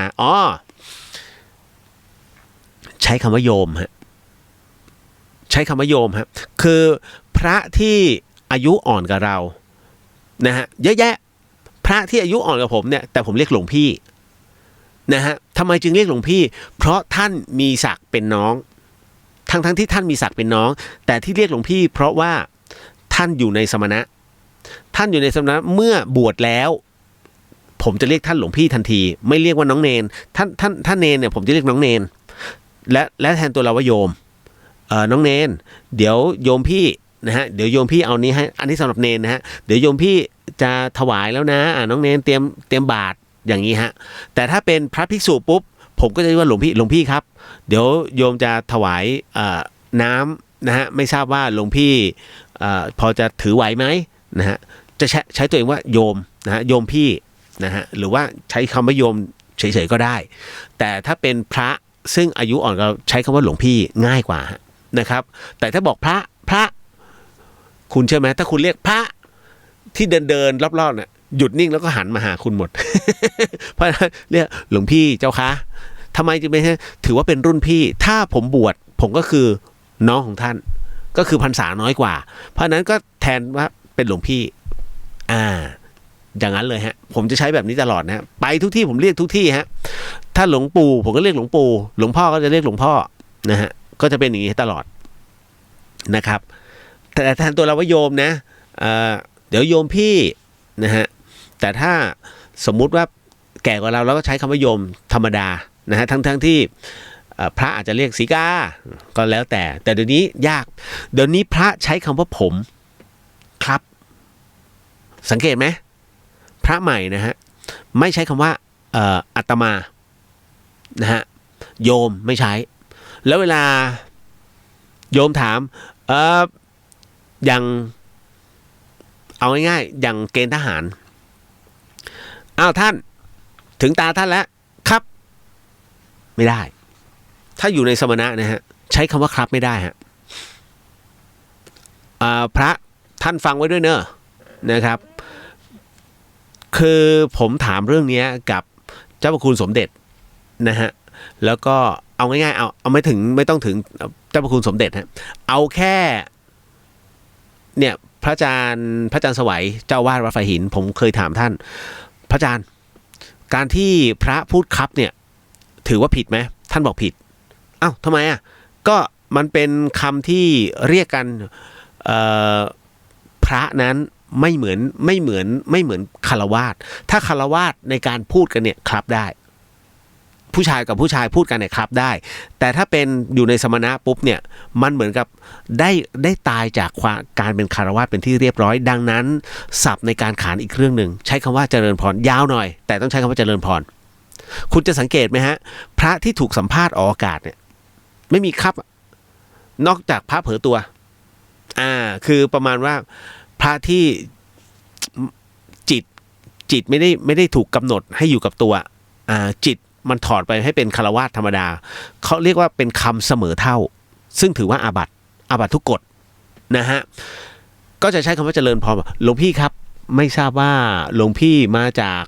กรุงเทพใช่ไหมครับอ๋อเจริญพรนี่ถือว่าเป็นการตอบรับถือว่าครับนั่นแหละฮะใช่โยมอย่างเงี้ยได้นะหรือว่าเจริญพรคำเดียวก็ได้นะฮะเพราะฉะนั้นถ้าแทนตัวเองต้องแทนว่าอาตมานะผมจำได้คำหนึ่งที่นานและผมเคยฟังภิกษุณีลุงเดือนนะฮะตอนนั้นท่านเป็นแม่ชีอยู่ยังไม่ได้มาเป็นภิกษุณีนะฮะในมช.เลยตอนนั้นผมใช้คำว่าแม่ชีแล้วกันฮะตอนนั้นแม่ชีลุงเดือนเนี่ยท่านพูดคำหนึ่งที่เทศเอาไว้โอ้ยโยมผู้หญิงฟังกันเต็มเลยท่านพูดถึงคำว่าจริงๆนะคำว่าอาตมาเนี่ยมันต้องเป็นในส่วนของภิกษุณีนะฮะที่พูดนะฮะตอนนี้พระเอาไปใช้นะฮะแม่ชีก็ไม่รู้จะใช้คำว่าอะไรนะฮะก็จะใช้มันจริงๆมันต้องใช้อาตมาแต่พระต้องใช้อาตมันนะฮะโอ้โหผมฟังปุ๊บและผมเป็นคนที่ขี้สงสัยมากวันหนึ่งครับผมไปเจอกับหลวงพี่ท่านวนะฮะท่านพระมหาวุฒิชัยวชิรเมธีนะฮะผมก็เลยถามหลวงพี่คือเมื่อก่อนเนี่ยเวลาไปไหนเนี่ยผมจะไปกับหลวงพี่ภัสกรและหลวงพี่ภัสกรจะเทศคู่กับท่านวตลอดนะฮะผมจึงสนิทกับท่านวไปด้วยนะฮะก็เลยเวลาผมก็ไม่เรียกท่านวผมเรียกหลวงพี่นะฮะบอกหลวงพี่นะฮะทุกคนจะเรียกพระอาจารย์มีผมเนี่ยแล้วแกจะยิ้มท่านวจะยิ้มเพราะท่านผมก็คิดว่าท่านวคงจะเลี่ยนหู พระอาจารย์ท่านวอครับท่านวอผมเรียกหลวงน้อยมากที่เรียกท่านว่าหลวงพี่ผมอะ ท่านจะรู้ว่าอ๋อโยมคนนี้น้องหลวงพี่ภาสกรน้องท่านภาสกร นะโยมเลียวนะแต่เรียกอยู่ผมเหมือนผมเรียกท่านอยู่คนเดียวมั้งทั้งประเทศอะผมเรียกหลวงพี่ผมว่าพอเจอท่านวอหลวงพี่คืออย่างนี้ผมเจอท่านภิกษุณีลุงเดืองเนี่ยท่านพูดถึงในเรื่องของคำว่าอาตมาอาตมันเป็นยังไงครับท่านเห็นท่านแม่ชีท่านภิกษุณีลุงเดือนเนี่ยบอกว่าจริงๆแล้วคำว่าอาตมาเนี่ยมันต้องใช้ให้ภิกษุณีพูดพระต้องไม่ใช้อาตมันท่านบอกโอ้โหล้อกากเลย จริงๆแล้วเนี่ยจะใช้คำไหนก็ได้มันคือบาลีกับสันสกฤตแค่นั้นเลย แค่นั้นเลยแค่นั้นจริงๆเพราะฉะนั้นเนี่ยก็แล้วแต่มันก็แล้วแต่ความเข้าใจนะท่านก็พูดอย่างนี้อันนี้ก็เลยบอกไว้ว่าจริงๆแล้วมันใช้ได้ทั้งสองคำนะครับอันนี้เดี๋ยวน้องจะงงๆนะอาตมาอาตมันนะฮะก็เลยแก้ให้นิดหนึ่งนะครับเก็ตเนาะนะฮะ Little Hope นะจ๊ะจบข่าว นะพอถึงเอาเลยยาวเลยผมพูดถึงไอ้ไข่ไงเก็ตนะฮะเดี๋ยวบางคนมาคัดค้านพี่เลียวบอกเฮ้ยผมน่ะมีหลักฐานในเรื่องของคือผมสัมภาษณ์เอาไว้แต่ว่าเพียงไม่ได้ตัดลง YouTube สัมภาษณ์คุณออสนั่นแหละแกก็จะบอกเลยว่ามันต้องเป็นแบบนี้นะฮะใครจะไปก็ได้ไม่มีปัญหาแต่ว่าของแท้ที่วัดเจดีย์เท่านั้นก็เป็นอันว่าจบนะฮะแต่ตอนนี้คือไข่ไปที่ไหนก็ดังอ่ะนะฮะแต่มันถึงได้บอกว่าสิ่งที่มันไม่เหมือนกันก็คือว่าการปลุกเสกลงไปเพราะฉะนั้นคนที่ปลุกเสกก็คือปู่เที่ยงซึ่งผมเนี่ยไปถึงบ้านแกซึ่งตอนนั้นเนี่ยทวดเที่ยงเนี่ยนะฮะท่านเสียแล้วคุณเชื่อไหมพอผมไปเนี่ยผมตกใจมากเพราะว่าที่ฝังศพของทวดเที่ยงอะฮะมันคืออิฐบล็อกเดี๋ยวนะเขาเรียกบล็อกจะบอกว่ามันแหมจะไปเปรียบเทียบโหสินะครับทวดไม่ได้ล่วงเกินนะฮะมันเหมือนกับเวลาคุณจะสร้างซ่วมขึ้นมาแล้วมันจะมีไอ้บล็อกวงกลมอ่ะอันนั้นน่ะอันนึงอ่ะ1อันเลยแต่อันเนี้ยเขาสร้างใหญ่มากแล้วพื้นเป็นปูนก่อนพื้นเทปูนแล้วก็ก่อเป็นบล็อกวงกลมขึ้นมาแล้วเอาร่างของทวดเที่ยงนะฮะวางลงไปแล้วก็โบกปิดทับเลยปิดแบบปิดตายเลยฮะปิดตายผมก็เลยไปถามครับว่าพี่แล้วเขาจะเผาไหมทวดเที่ยงอ่ะทำไมเอามาไว้แบบนี้อ๋อแกก็พูดเป็นใต้ๆหน่อยนะครับโอ้พ่อสั่งไว้ว่าห้ามเผาเด็ดขาดเลยนะบอกทำไมพี่ทำไมเผาไม่ได้โอ้ยเผาไม่ได้หรอกน้องถ้าเผาเนี่ยนะฮะที่ปลุกเสกไข่ไว้นั่นจะเสื่อมทันทีเนี่ยพ่อปลุกเสกเอาไว้เนี่ยนานแล้วก็ถึงได้บอกว่าให้รักษาร่างให้ดีอย่าได้เผาเด็ดขาดนี่พูดอย่างนั้นเลยฮะผมก็เลยเก็ตแล้วเพราะฉะนั้นตราบใดก็ตามที่สังขารทวดเที่ยงยังอยู่นะฮะณตรงนั้นเนี่ยนะฮะความศักดิ์สิทธิ์ของไข่ยังเต็ม 100% นะฮะนั่นก็คือสิ่งที่ประวัติคร่าวๆของไข่น้องหลายคนให้พี่เลียวเล่าให้ฟังใช่ไหมนะฮะก็เลยเล่าให้ฟังนิดนึงที่มาของไอ้ไข่วัดเจดีย์ว่าทำไมมันจึงไม่เหมือนใครนะฮะต่อให้วัดไหนสร้างมันก็ไม่เหมือนวัดเจดีย์ฮะ นะฮะถูกไหมสมมุตินะอนุสาวรีย์วีรชนบางระจันนะฮะ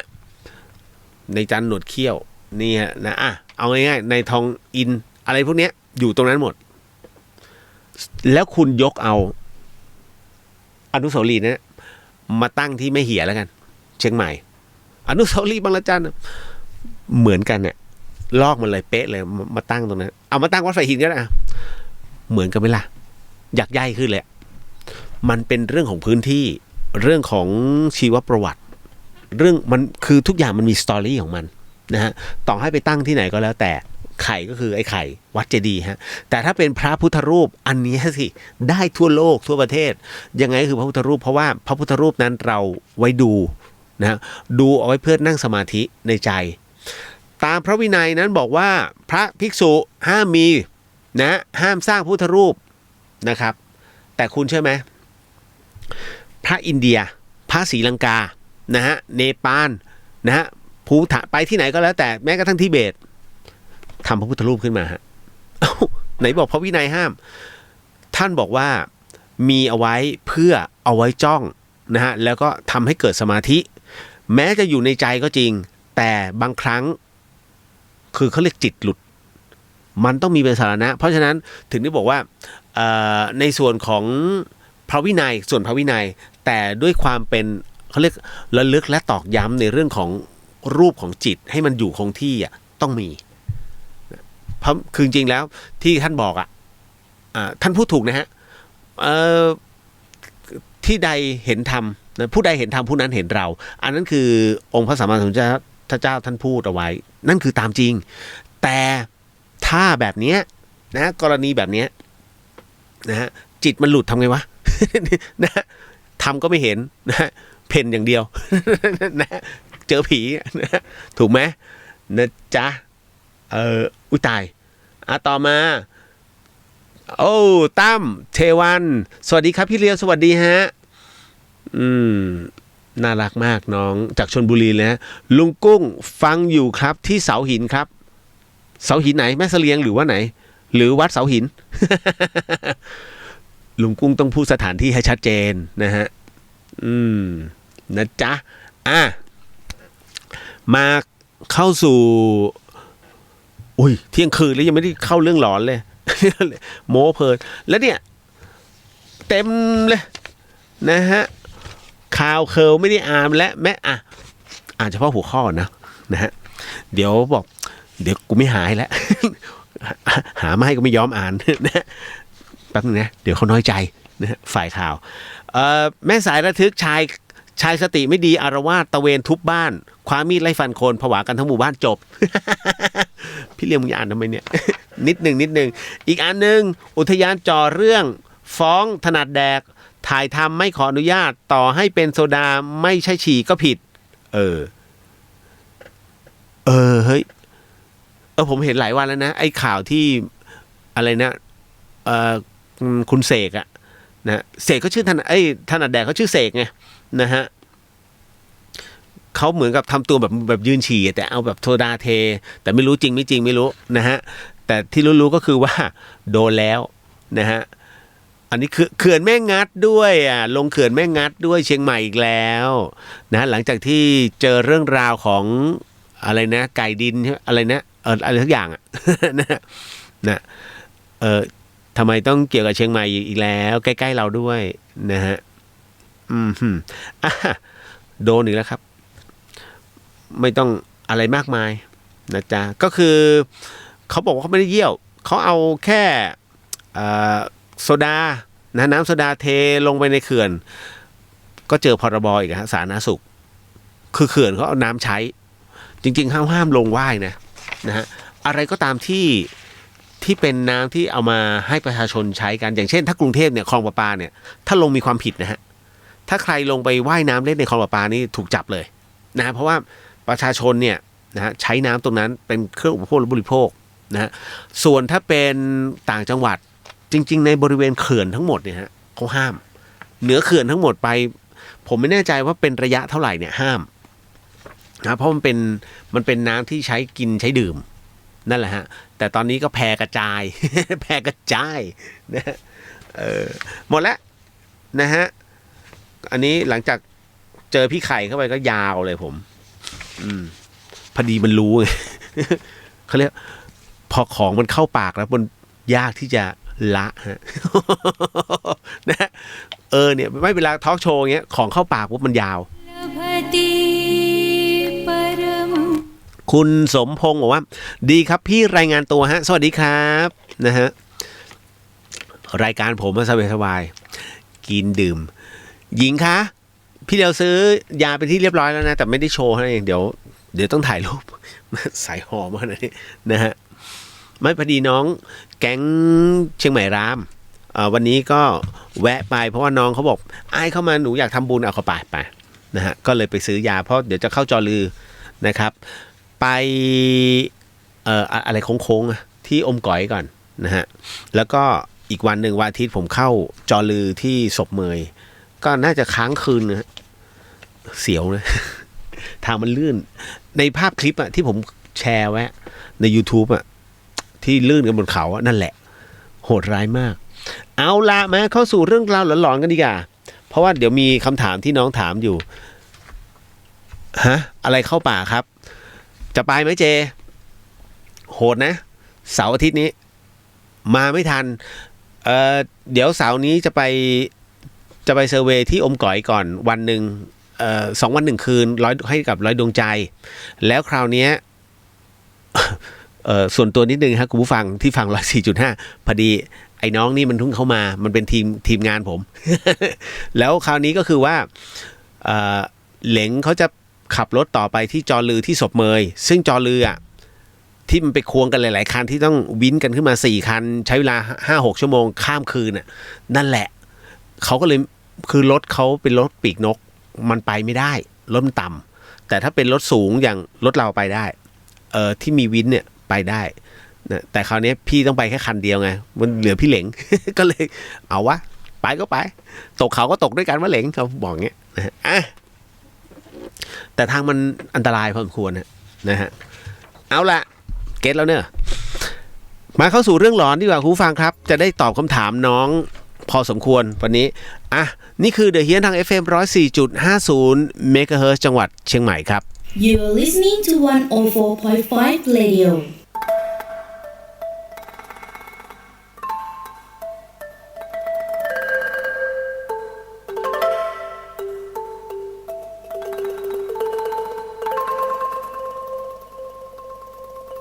รายการนี้ไม่เหมาะกับเด็กอายุต่ำกว่า 15 ปี และตุ๊กแต๋วที่แฝงตัวมาหากินในพระศาสนา ผู้ปกครองหรือพระผู้ใหญ่ควรพิจารณาในการรับฟัง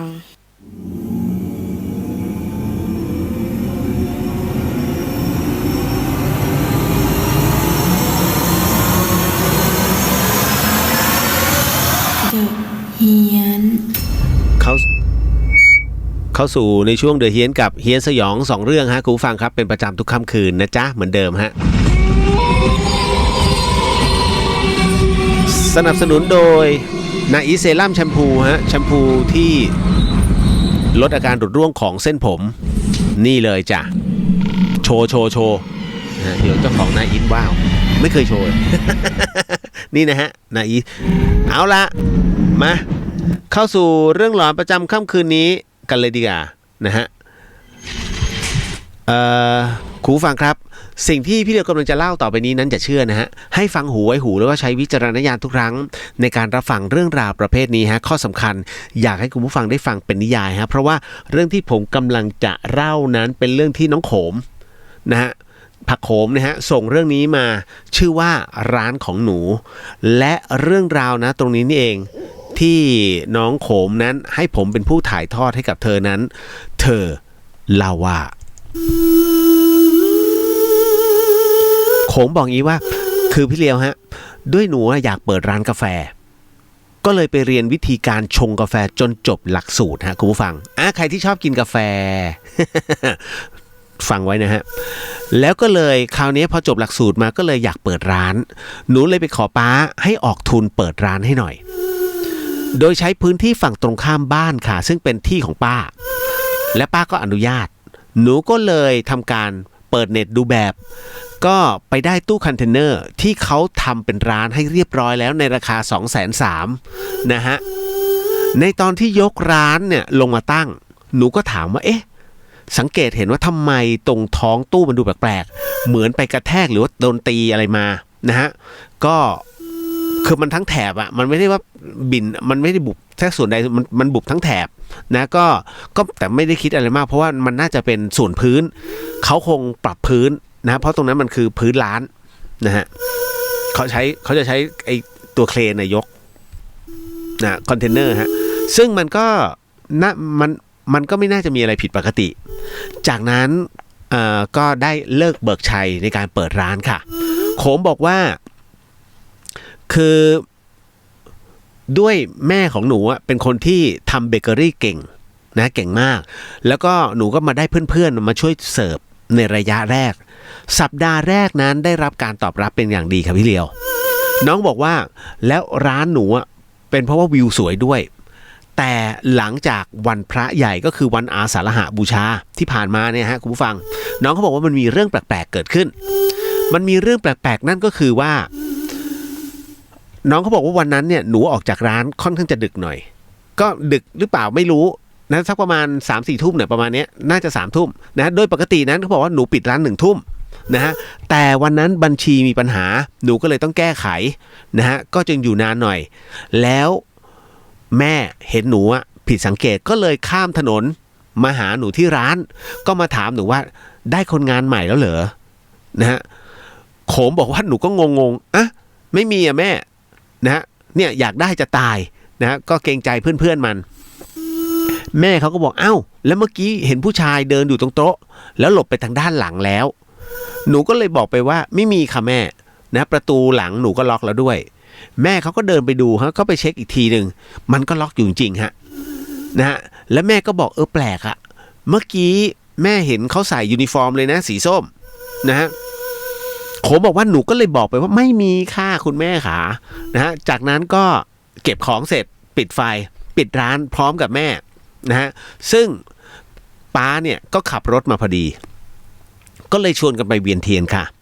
4 ทุ่มเรา3 คนเดินเวียนเทียนในวัดคือพระก็สวดมนต์อยู่ในอุโบสถส่วนคฤหัสถ์มีไม่ถึง10 คนพี่เลียวคือเรามากันดึกนะฮะแต่มันก็มีความสุขนะที่ได้อยู่กันพร้อมหน้าพร้อมตาจากนั้นเนี่ยป้าก็เลยชวนไปกินข้าวต่อแล้วก็กลับเข้าบ้านมาตอนเที่ยงคืนกว่าตอนนั้นเนี่ยตอนที่ป้าเลี้ยวรถเข้าบ้านหนูเห็นเหมือนมีคนนั่งในร้านอยู่นะฮะซึ่งร้านหนูล็อกแล้วพี่เลียวหนูก็เลยบอกป้ากับแม่ว่ามีคนนั่งในร้านล่ะซึ่งป้าเขาก็เดินมาเป็นเพื่อนนะหนูก็เปิดร้านแล้วก็เปิดไฟเช็คดูอีกทีหนึ่งก็ไม่มีใครก็เลยเดินกลับเข้าบ้านในตอนนั้นน่ะต้องบอกก่อนว่าคืนนั้นที่หนูนอนอยู่พี่เลียวปรากฏว่ามันมีเสียงดังข้างๆหูมันมีเสียงดังตรงที่หนูนอนเลยว่าผมหิวเอาผมมาช่วยเลี้ยงผมด้วยโขมบอกว่าหนูตกใจมากพี่เลียวหนูตกใจมากลุกขึ้นนั่งเปิดไฟเลยนึกในใจใครวะหรือคิดไปเองก็เลยโทรศัพท์ปรึกษาเพื่อนมันก็บอกแปลกดีหรือผีวะพอพูดคำว่าผีปุ๊บโขมบอกว่าหนูหวาดเลยกลัวมากทำไมมันมาพูดแบบนี้วะกลางคืนแต่คืนนั้นก็ผ่านไปอย่างไม่หลอนนะฮะก็เรียกว่าพอตอนเช้าหนูก็เปิดร้านเพื่อถูพื้นเช็ดโต๊ะจัดของแล้วมันอดแปลกใจไม่ได้พี่เลียวหนูก็เลยเปิดประตูด้านหลังนะเพื่อจะออกไปแล้วก็ลงไปด้านล่างก้มดูที่พื้นร้านนะฮะมันก็เห็นเป็นร่องรอยของการกระแทกได้อย่างชัดเจนมันมีบางอย่างแน่ๆเกิดขึ้นกับร้านหนูก็เลยโทรไปถามพี่ที่เขาจัดส่งนะฮะร้านสำเร็จรูปเนี่ยซึ่งเป็นคอนเทนเนอร์เนี่ยมาให้แล้วก็คุยไปกันสักระยะหนึ่งหนูก็ใช้ความเป็นผู้หญิงใช้ความเป็นจริตหญิงเนี่ยฮะคุยกับไปกับทางร้านนะฮะคุยเข้าเรื่องกันเลยนะฮะโขมก็เลยบอกว่าพี่คะพี่ทำไมเอาร้านมาให้หนูแล้วพี่ไม่ยอมล้างพื้นให้หนูมันเหม็นคาวอยู่เลยนะฮะคือถ้าทับไปแล้วเนี่ยก่อนส่งของให้ลูกค้าพี่ก็น่าจะล้างก่อนน้องเขาวงเล็บมาคือหนูลักไก่เขาพี่เลียวจริงๆหนูไม่รู้นะหนูพูดไปมั่วๆเนี่ยหนูพูดไปมั่วๆงั้นเหม็นนู่นเหม็นนี่มึงเอานู่นไปทับนู่นทับนี่เราไม่รู้หรอกแต่คำตอบที่กลับมาหาหนูเนี่ยชวนให้ตกใจมากเพราะว่าพี่เขาก็ส่งพี่เขาบอกว่าคนที่ส่งร้านบอกอ้าวนี่ลูกน้องผมไม่ได้ล้างเหรอครับนะต้องขอโทษด้วยผมบอกแล้วว่าให้จัดการให้เรียบร้อยแล้วมันยังมีกลิ่นเหรอครับหนูก็เลยไหนๆก็ไหนๆแล้วลักไก่ต่อฮะมากๆครับพี่ขามากๆคาวสุดๆกลิ่นผู้แรงมากคำว่ากลิ่นผู้แรงมากนี่คือพูดมั่วนะฮะ แต่ถ้าเรื่องถูกพี่เขาบอกว่าอุ้ยเดี๋ยวผมรับผิดชอบเปลี่ยนใหม่ให้เพราะมันยังอยู่ในประกันเดี๋ยวผมเปลี่ยนใหม่ให้ดีกว่าครับขอเวลา2 วันคือตู้ใหม่กำลังจะเสร็จให้น้องเดี๋ยวพี่จัดตู้ใหม่ให้น้องนี่เลยหนูก็เลยถามว่าแล้วไปทำอีท่าไหนคะมันถึงได้ไปทับกันขนาดนี้คือน้องเขาเข้าใจอำมากแบบอำต่อเนื่องจนรู้ความจริงฮะปรากฏว่าไอ้คนที่ปลายสายเนี่ยนะฮะเขาก็เลยบอกมาว่าอันเนี้ยไม่ทราบเหมือนกันเพราะว่าคนงานโทรมาบอกผมว่ามันเกิดเหตุนะฮะว่ามันหล่นไปทับคนงานเสียชีวิตนะฮะก็ไปถึงเนี่ยมันแบนติดแล้วนะคือสรุปง่ายๆเลยว่าไอ้ตู้คอนเทนเนอร์ที่เขาเอามาส่งน้องเนี่ยมันไปตกทับคนงานก่อนไม่รู้ว่าหลังเป็นร้านแล้วหรือว่าก่อนที่จะดัดแปลงเป็นร้านอันนี้ไม่รู้แต่ว่าทับแบนอะทับตายอะนะฮะแล้วก็สารภาพนะฮะก็ต้องบอกว่าที่เขาสารภาพมาทั้งหมดทั้งมวลเพราะว่าหนูรักไก่เขาพี่เลียวนั่นน่ะแต่สุดท้ายต้องบอกเลยครับว่าเขาก็เอาตู้ใหม่มาเปลี่ยนให้จริงๆแล้วคือไม่คิดค่าใช้จ่ายเพราะมันอยู่ในประกันหนูก็เลยก็คือทำบุญไปให้คนนั้นน่ะที่เขามาหาหนูที่เขามาพูดข้างหูอ่ะก็ทำให้เขาไม่ลืมเลยนะก็คือทำให้เรื่อยๆนะฮะก็ไม่รู้ว่าตู้เก่าของหนูนั้นมันจะไปอยู่ที่ใคร ก็แค่นี้แหละค่ะพี่เลียวโอ้โหโหดว่ะผมเคยเป็นร่วมกตัญญูนะคุณผู้ฟังนะฮะตอนนั้นเนี่ยร่วมกตัญญูเขาเรียกว่ายังอยู่อาจนรงค์ก็คือล้าวหมูเขาเรียกว่าล้าวหมูนะตรงนั้นตรงคลองเตยซึ่งเด็กร่วมกตัญญูนะสมัยนั้นจะรู้ดีแล้วคลองเตยคือท่าเรือคลองเตยคือเขาจะเอาตู้คอนเทนเนอร์ลงจากเรือสินค้าแล้วมันลงแล้วมันมีเคสหนึ่งจำได้ติดตามากนะฮะกำลังจะออกจากมูลนิธินะฮะก็มีวอเข้ามามันมีเหตุนะฮะมีเหตุฟังในวอตู้คอนเทนเนอร์ทับนะฮะมีผู้เสียชีวิต1 รายติดอยู่ใต้ตู้คอนเทนเนอร์คำแรกที่หัวหน้านอเขตตอนนั้นเรียกว่าพี่บังฮะนคร44พี่บังบอก รู้ป่ะพี่รู้ทันทีภาพมันออกเละจำไว้เลยนะถ้าถูกคอนเทนเนอร์ทับเนี่ยไม่มีชิ้นดีปรากฏว่าไปถึงจริงๆฮะโผล่มาแค่2 นิ้วก็คือนิ้วชี้กับนิ้วโป้งที่เหลือเละหมดเลยโผล่มานิดเดียวนิ้วชี้นิ้วโป้งพี่บางบอกว่าพิมพ์จ้ะ ก็คือไม่ต้องจับมือเข้ามาพิมพ์ฮะแค่เด็ด ใช้คำว่าเด็ดมือก็ผมก็ใส่ถุงมือก็เด็ดมือเข้ามาปุ๊บแล้วก็จับพิมพ์ มี2 นิ้วกูก็พิมพ์2 นิ้ว นะก็แค่นั้นนะฮะแล้วพอโอ้โหคุณเอ้ยภาพติดตาเลยว่ะพอพูดถึงเพราะว่าตอนที่ใช้ตอนที่ตำรวจมาเสร็จปุ๊บเขาจะดึงเอาแล้วคือที่ทับเพราะว่าไอ้ช่วงขอเหล็กเนี่ยมันขาดมันเหมือนหมดอายุอ่ะแล้วมันขาดแล้วก็สลิงก็คือสลิงมันก็เกี่ยวก็ขาดด้วยทำไงได้มันก็ต้องใช้ไอ้ตัวเขาเรียกหมอนลมอ่ะนะฮะอัดไปแล้วมันก็ดีดพึ่งพอเด้งขึ้นสักพักหนึ่งคราวนี้ก็เขาก็จะมีรถใหญ่คอยลากคุณเชื่อไหมบางส่วนอยู่ที่พื้นบางส่วนอยู่ที่คอนเทนเนอร์ฮะเป็นล่างเลยมันสมองเละเลยสุดๆอ่ะแล้วเวลาเก็บศพพวกนี้ทำไงบางคนสงสัยอวสานเข้ามื้อดึกนะฮะบางคนสงสัยว่าไอ้ตอนที่เขาเก็บศพเละๆทำไงอย่าใช้คำว่าเก็บฮะใช้คำว่ากอบ จริงๆมองให้เป็นสัจธรรมนะคุณใช้คำว่ากอบฮะอย่าใช้คำว่าเก็บคือถ้าเก็บมันเป็นร่างแต่ถ้ากอบหมายถึงว่าคุณต้องคือคุณเห็นหมูสับใช่ไหมหมูสับคุณจะไปดึงเป็นแผ่นๆมันไม่ได้หรอกคุณต้องใช้มีดมานะจนกองรวมกันแล้วค่อยกอบทีเดียวเหมือนกันเวลาเก็บศพเละๆฮะต้องกอบไหมเอามือใส่ถุงนะฮะคือใส่ถุงมือแล้วนะแล้วก็ต้องหาถุงก็แก๊บใส่ที่มือทีนึงก็กอบนะฮะเอาแมสผ้าปิดเพราะมันคาวนะฮะเวลาเหม็นศพเขาให้บอกว่าไม่เหม็นมันเป็นเรื่องจริงนะคุณ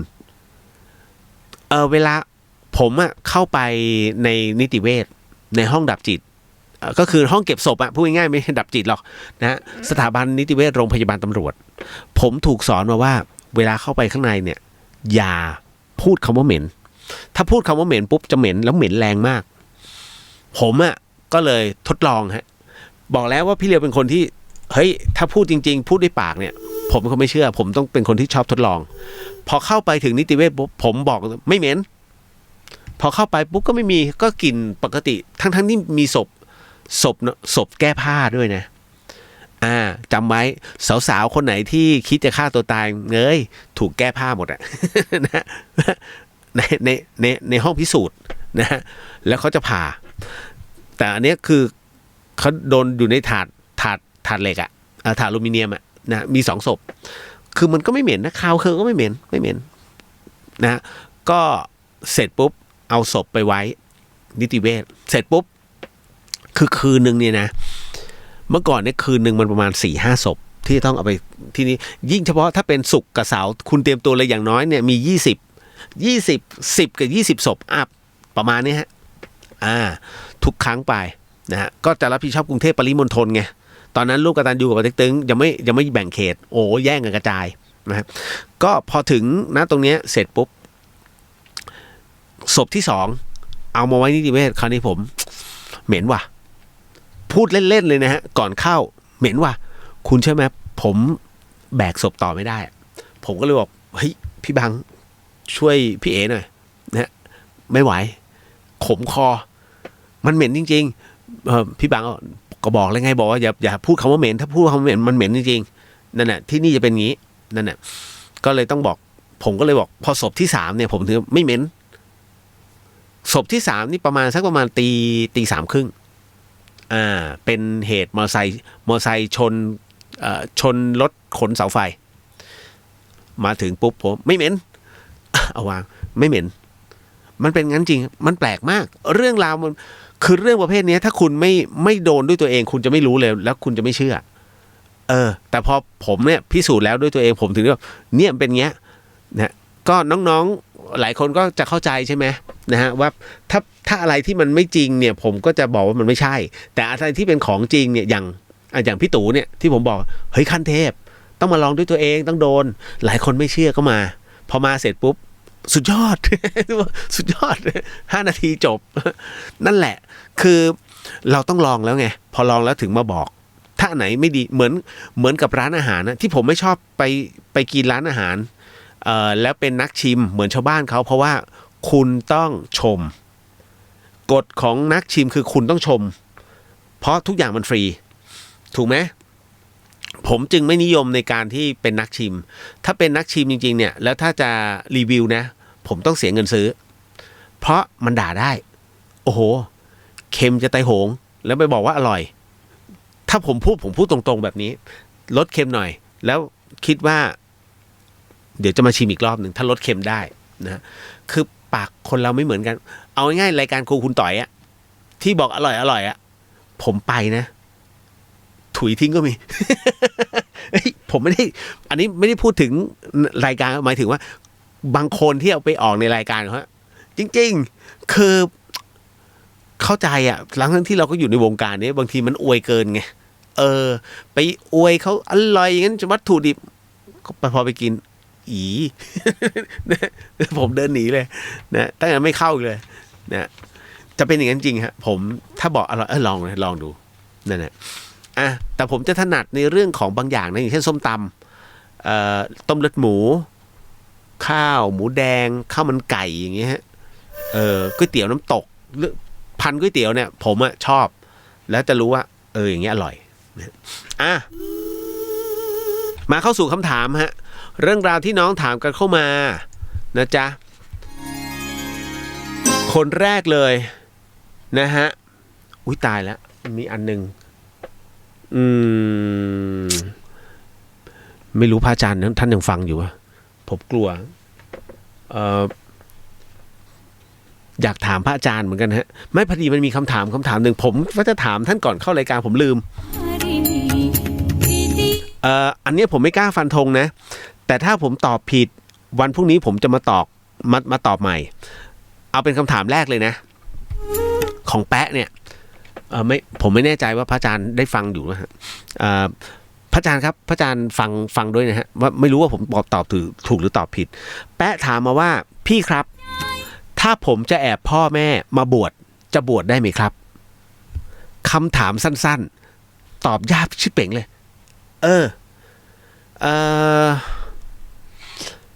ถ้าจะแอบพ่อแม่มาบวชได้ไหมฮะ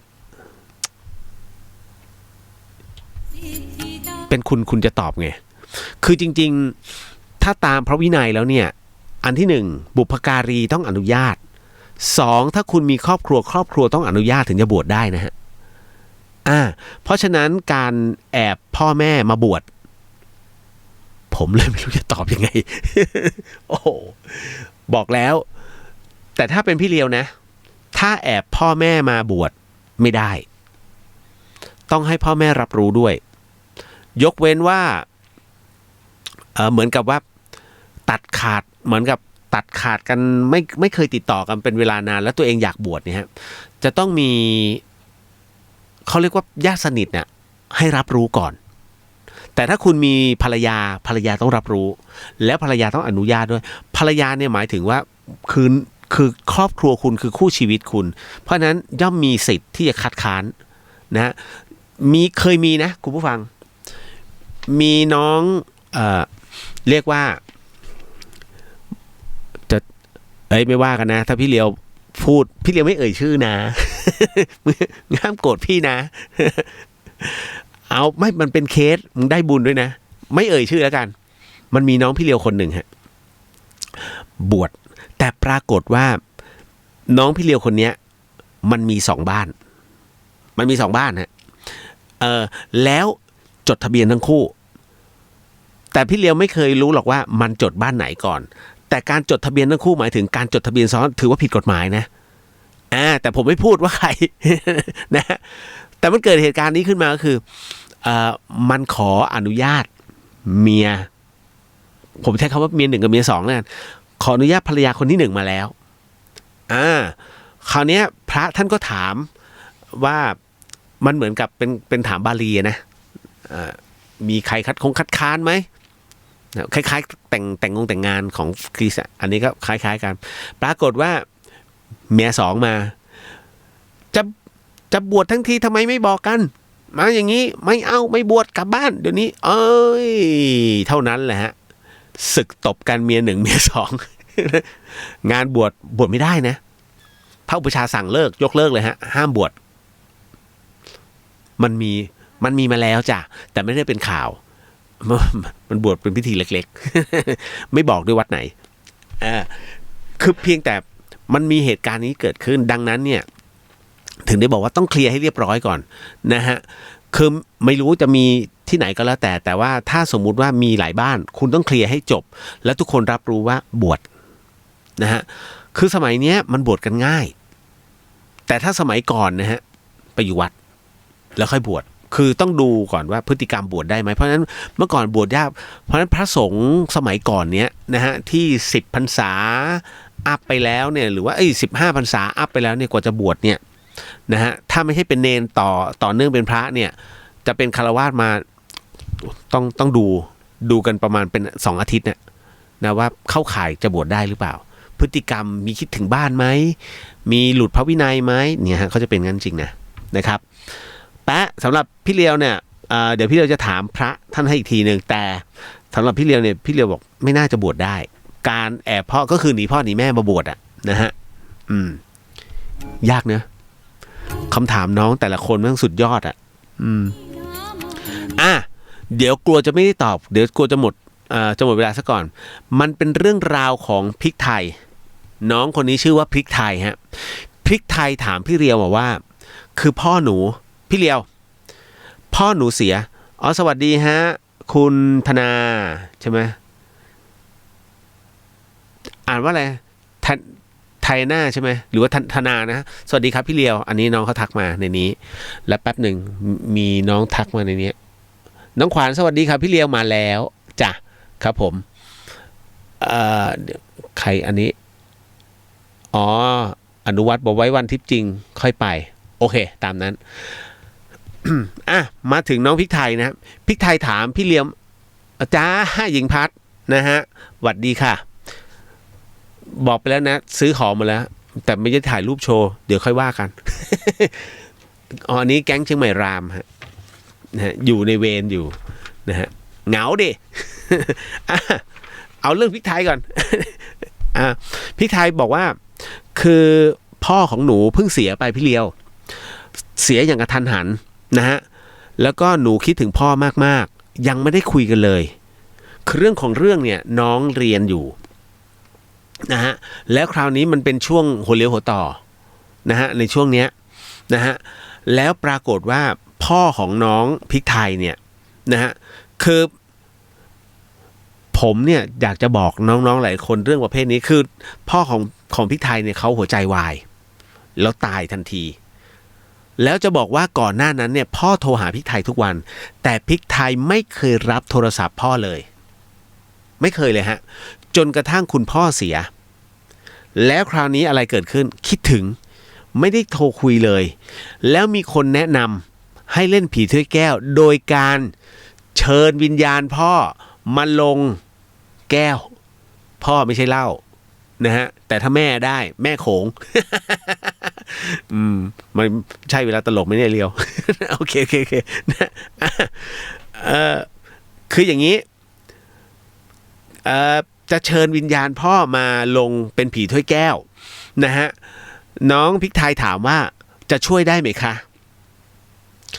ก่อนจะตอบ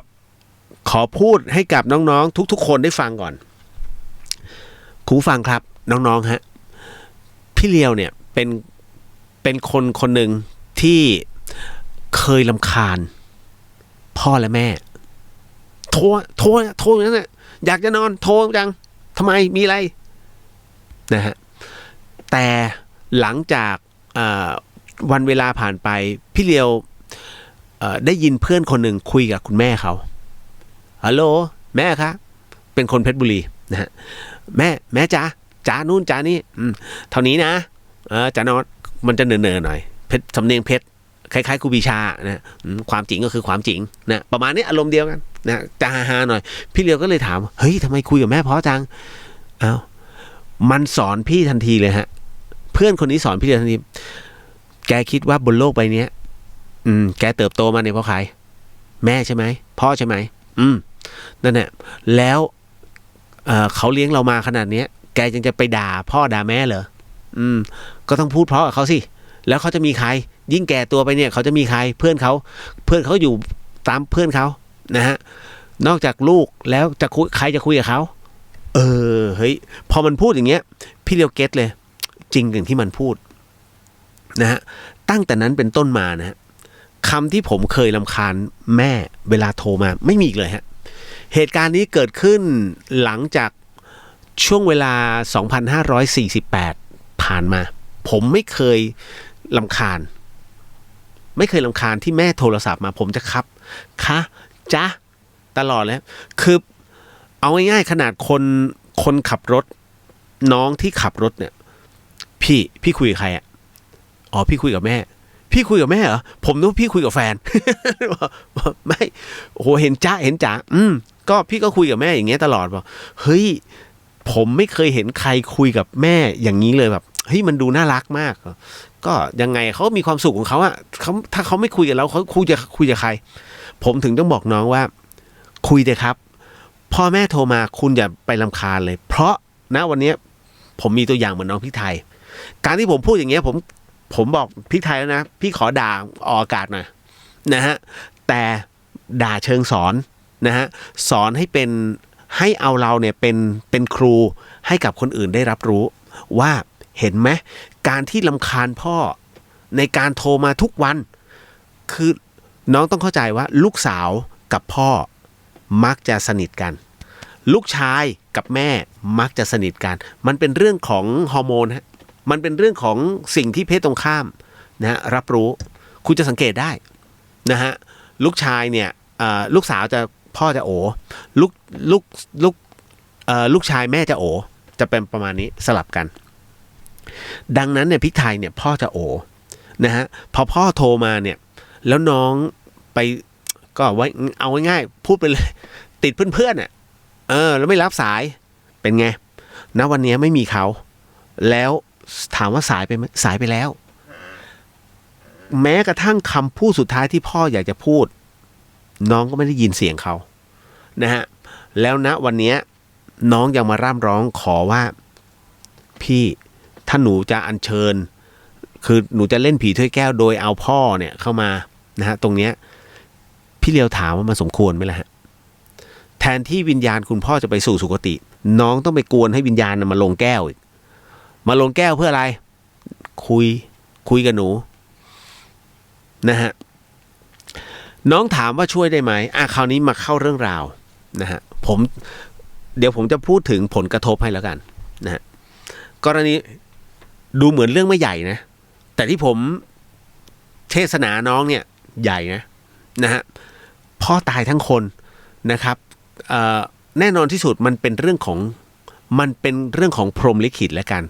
นะฮะมันถูกสคริปต์แห่งกรรมเนี่ยเขียนไว้ว่าแม้วาระสุดท้ายของพ่อเราก็ไม่ได้เห็นเพราะมันถูกสคริปต์ตัวกรรมเขียนเอาไว้ฮะถ้าตัวกรรมไม่บังคุณจะรับโทรศัพท์พ่อทุกวันจนกระทั่งแม้วันสุดท้ายคุณจะรู้ทันทีว่าพ่อผิดปกติน่าจะมีอาการผิดปกติตั้งแต่เมื่อวานแล้วนะแต่ณวันนี้คุณพ่อหัวใจวายเสียชีวิตไปแล้วน้องร่ำร้องหาเสียงของคุณพ่อที่จะบันทึกในโทรศัพท์ไม่มีฮะนะครับเพราะฉะนั้นเนี่ยถึงได้บอกว่าสายไปแล้วครับน้องนะอันนี้ขอเตือนทุกๆคนนะฮะคุณอย่ารำคาญเลยแค่คำว่าคะแล้วก็บอกว่ารักนะเป็นห่วงนะดูแลตัวเองด้วยแค่คำสั้นๆฮะคุณเชื่อไหมพ่อหรือแม่คุณมีพลังอีกเยอะในการทำงานฮะมันคือความสุขของเขาจริงๆนะผมจะคิดนี้เลยว่าถ้าทุกคนขึ้นเสียงกับพ่อกับแม่แล้วเขาจะคุยกับใครคุณยังมีเพื่อนไงแต่คุณลองนึกถ้าคุณอายุขนาดนั้นนะฮะแล้วลูกคุณไม่คุยกับคุณโทรไปมันก็ด่ากลับมาคุณจะคุยไหมไม่คุยแล้วคุณจะคุยกับใครคุยกับหมาเขาถึงได้เลี้ยงหมาเลี้ยงแมวไว้คุยลูกนั่นน่ะเขาเหงาแค่นั้นแหละฮะนั่นคือสิ่งที่มันเกิดขึ้นนะจ๊ะคราวนี้การละเล่นผีถ้วยแก้วนั้นจะช่วยได้ไหมมันก็สามารถนะฮะผมพูดตามความสัตย์จริงแล้วกันใช่ไม่ใช่ไม่รู้เพราะผมไม่เคยเล่นแต่เคยอยู่ในวงถามว่าเล่นไหมถ้าจะบอกว่าเล่นคือคนตัวตั้งตัวตีต้องเป็นคนที่เล่นแต่ผมไม่เคยเล่นแต่ผมอยู่ในวงก็จะเห็นว่าสิ่งที่เขาถามเนี่ยมันก็ไปตามคำถามแก้วมันก็จะเลื่อนไปตามคำถามในการเชิญวิญญาณนะฮะแต่คราวนี้นะฮะก็คือว่าคุณกล้าที่จะเล่นเหรอฮะมันจะมีจับด้วยกันทั้งหมด4ทิศมันต้องใช้พลังทั้ง4นะฮะไม่ใช่ว่าขาดคนใดคนหนึ่งแล้วมันจะได้แต่พลังทั้ง3เนี่ยต้องแน่นมากนะแล้วมันมีผลย้อนตัวที่สำคัญคือคุณกล้าขนาดอัญเชิญพ่อคุณมาไว้ในแก้วแล้วอยากจะคุยโดยที่มีเพื่อนคุณอีก3คนนั่งจิ้มไปด้วยผีใครวะพ่อมันเนี่ยอย่างเงี้ยแหละฮะผมว่าถ้าเป็นพี่เลียวนะรอก่อนรอจนถึงที่สุดก่อนนะฮะค่อยมานั่งคุยกันนะฮะแต่มันเป็นการกระทำที่ไม่เหมาะสมจริงๆนำเอาวิญญาณบุพการีเพื่อจะมาพูดคุยต่อหน้าพวกเพื่อนๆผมว่ามันเป็นการกวนเขามากเกินไปเป็นการอัญเชิญถามว่ามาไหมมาเพราะผมก็เคยเห็นว่าแม่ลูกคู่หนึ่งที่เขาติดอยู่ในใจอยากจะถามสามีเขาคือสามีเนี่ยกับภรรยาเนี่ยคุยกันไม่มีปัญหาแต่ถ้าลูกเนี่ยไปขออัญเชิญพ่อมาลงหน่อยต่อหน้าพวกเพื่อนๆน้องไม่อายเขาเหรอแค่นั้นแหละเพราะฉะนั้นเนี่ยฮะอันนี้ไว้ปรึกษากันอีกทีได้ถ้าอยากจะคุยเดี๋ยวค่อยมาว่ากันแต่ในเรื่องของตรงเนี้ยนะฮะผมมองว่าอย่าพึ่งเลยคิดถึงก็คือคิดถึงรอให้จบงานค่อยมาว่ากันเนาะ อันนี้มันเป็นอุทาหรณ์ที่ดีที่ผมอยากจะบอกแล้วบอกว่าบุพกรรมตัวเนี้ยมันจะย้อนเข้าหาน้องถ้าสมมุติน้องเชิญมานะตัวกรรมมันจะตีเข้าหาน้อ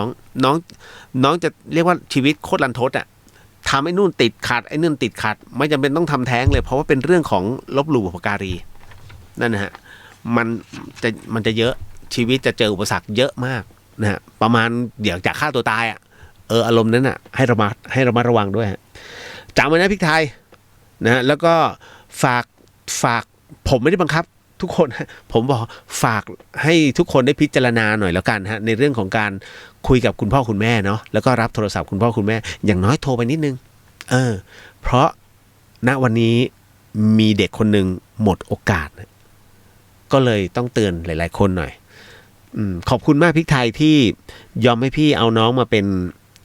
เคสครูในการเตือนสติใครหลายๆคนนะฮะจ้ะต่อมายาวเลยนะทำดีบอกวันดีพี่เรียวเสียงขึ้นจมูกเลยรักษาสุขภาพด้วยครับแอร์มันลง นะนะจ๊ะเดี๋ยวพรุ่งนี้ผมสดอีกวันหนึ่งนะแล้ววันจันทร์หน้าเนี่ยไม่ได้จัดเพราะว่าผมลงดอยมาคือไปจอลือเนี่ยเหนื่อยมากเชื่อได้นะฮะผมไม่รู้ว่าจะเจอต้นไม้โค่นขวางทางอีกมากน้อยแค่ไหนแต่ก็ไม่รู้เหลืออยู่2คนแล้วนะฮะคนขับไม่นับไงเพราะฉะนั้นผมจะเหลือ2คนกับคุณนิเทศช่วยกันเคลียร์ทางก็เดี๋ยวต้องเตรียมอุปกรณ์ไปเยอะพอสมควรต่อมาฮะ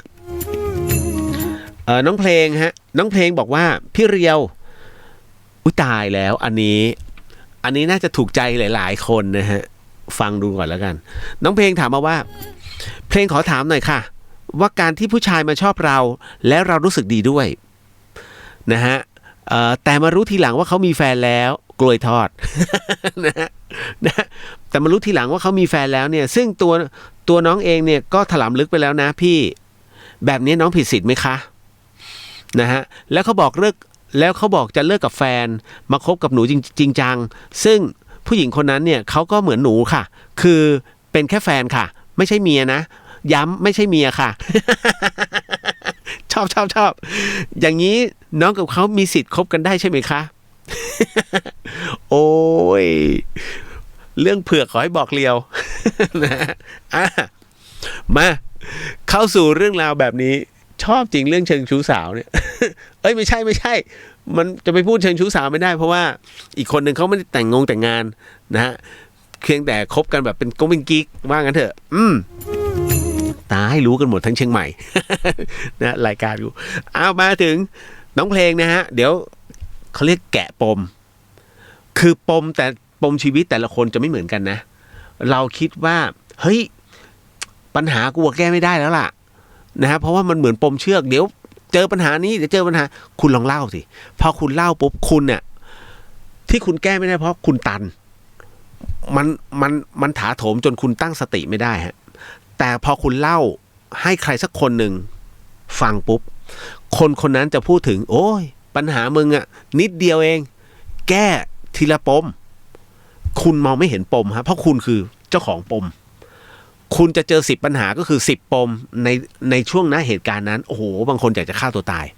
แต่พอคุณเล่าเรื่องนี้ไปไอ้10ปมของคุณเนี่ยมันเหมือนกับเป็นขนมเลยเป็นสิวๆสำหรับใครอีกหลายๆคนที่ฟังแล้วโอ้ปัญหามึงแก้ง่ายมากนะฮะเหมือนกับเพลงฮะน้องเพลงฮะเอาปมแรกของน้องเพลงก่อนเลยนะที่บอกเพลงขอถามหน่อยว่าการที่ผู้ชายมาชอบเรานั้นเรามีความรู้สึกดีด้วยแต่มารู้ทีหลังว่าเขามีแฟนแล้วเนี่ย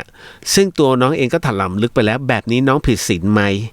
ต้องบอกก่อนว่าคือตอนนี้ในปัจจุบันเนี้ยนะฮะคุณผู้ฟังอันนี้ผมพูดตามความเป็นจริงนะฮะไม่ใช่มาสองหน้านะผมจะเป็นคนที่พูดตรงมากปัจจุบันเนี้ยการได้เสียมันไม่จำเป็นจะต้องมาแต่งงานกันก่อนถูกไหมฮะบางคนพลาดมีลูกแล้วการที่มีพยานรักเกิดขึ้นที่คุณไม่แต่งงานปุ๊บถือว่าเป็นคนเดียวกันโดยอัตโนมัติหมายถึงว่าเป็นเมียแล้ว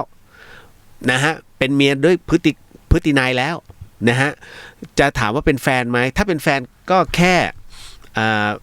ปัจจุบันนี้มันแค่แวบๆนะฮะก็เรียกว่าแค่เฉี่ยวมาแล้วจากไปถือว่าไม่ผูกพันนะ ประมาณนี้อันนี้คือเรียกไม่แคร์ซึ่งกันและกันเขาเรียกว่าแค่เป็นแฟนกันนะฮะฉันก็ยังมีสิทธิ์เธอก็ยังมีสิทธิ์อย่างเงี้ยคือสมัยนี้ต้องยอมรับมันเป็นงั้นจริงพอถึงณตรงนี้ต้องถามก่อนว่าเป็นแบบไหนถ้าสมมุติว่าคำว่าแฟนสำหรับเขามีลูกแล้วไม่ได้ฮะอันนี้ถือว่าผิดศีลเพราะว่าเขาเป็นคนที่มีเจ้าของเป็นที่เรียบร้อยแต่ถ้าอันนี้เป็นแฟนนะถ้าเป็นเมียคือจดทะเบียนถูกไหมนะฮะทะเบียนเป็นเจ้าของยังไงมันก็ผิด 100% นะฮะอันนี้เขาเรียกเมียน้อยแน่ๆแต่กรณีแบบนี้นะฮะที่น้องบอกว่าเขาก็มีผู้หญิงคนหนึ่งซึ่งเขาบอกว่าจะเลิกกับแฟนนะเอาตรงนี้ก่อนถ้าสมมุติว่าเขาไม่ได้มีลูกอันเนี้ยต้องมานั่งพิจารณากันว่าเป็นแบบไหนแล้วผู้ชายเนี่ยมันจริงจังมากน้อยแค่ไหนนะฮะแล้วเขาจะบอก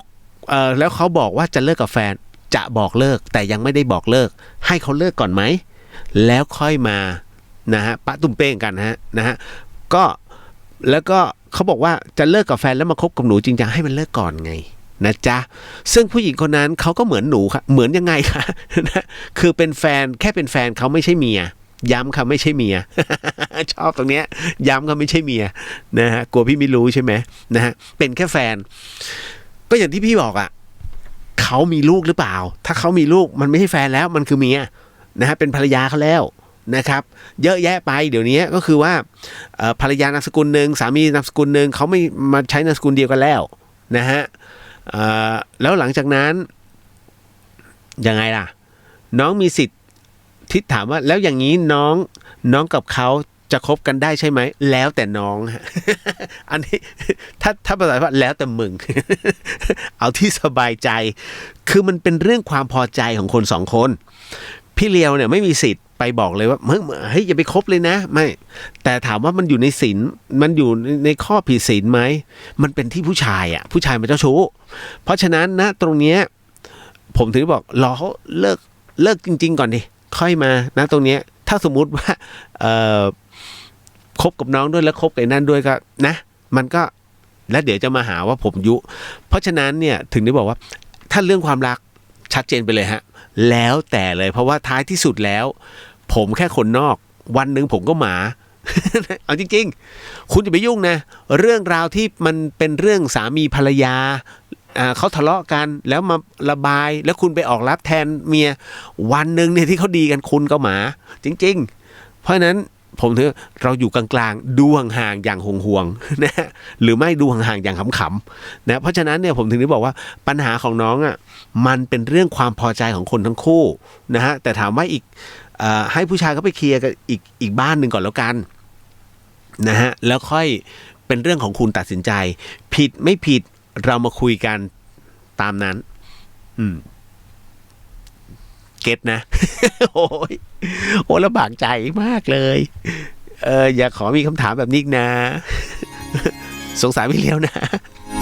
ต้องมานั่งตอบคำถามแบบนี้เอาละมาต่อมาฮะน้องเฟรมถามมาอย่างนี้ว่าการที่ด่าคนแช่งคนรับหลังเนี่ยมันจะมีผลกับเขาจริงหรือเปล่าครับพี่เลียวเพราะหนูได้ยินเพื่อนหนูด่าแล้วก็แช่งคนขายของโกงตาช่างอะค่ะโอ้โหผมเชื่อมั่นว่าหลายคนผ่านประสบการณ์แบบนั้นผมก็เคยเป็นนะ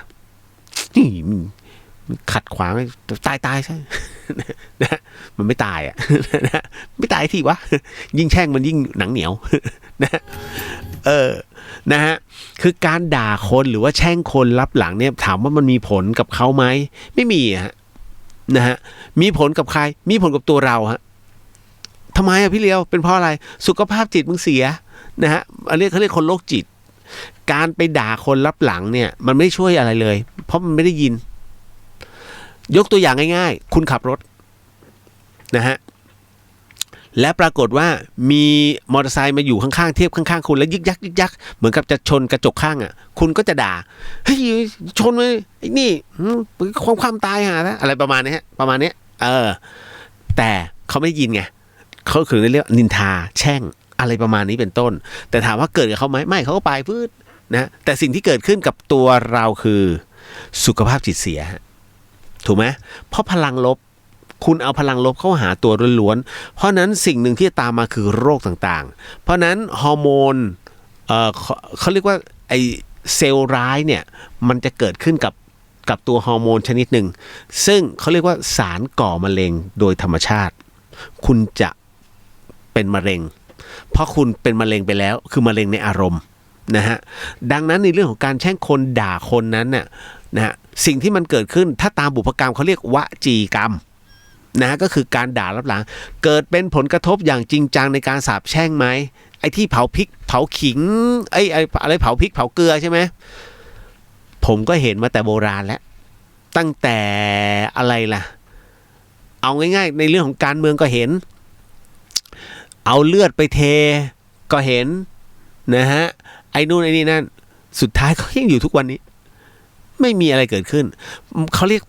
มันเป็นการบอกเล่าแต่เมื่อพิสูจน์แล้วมันไม่จริง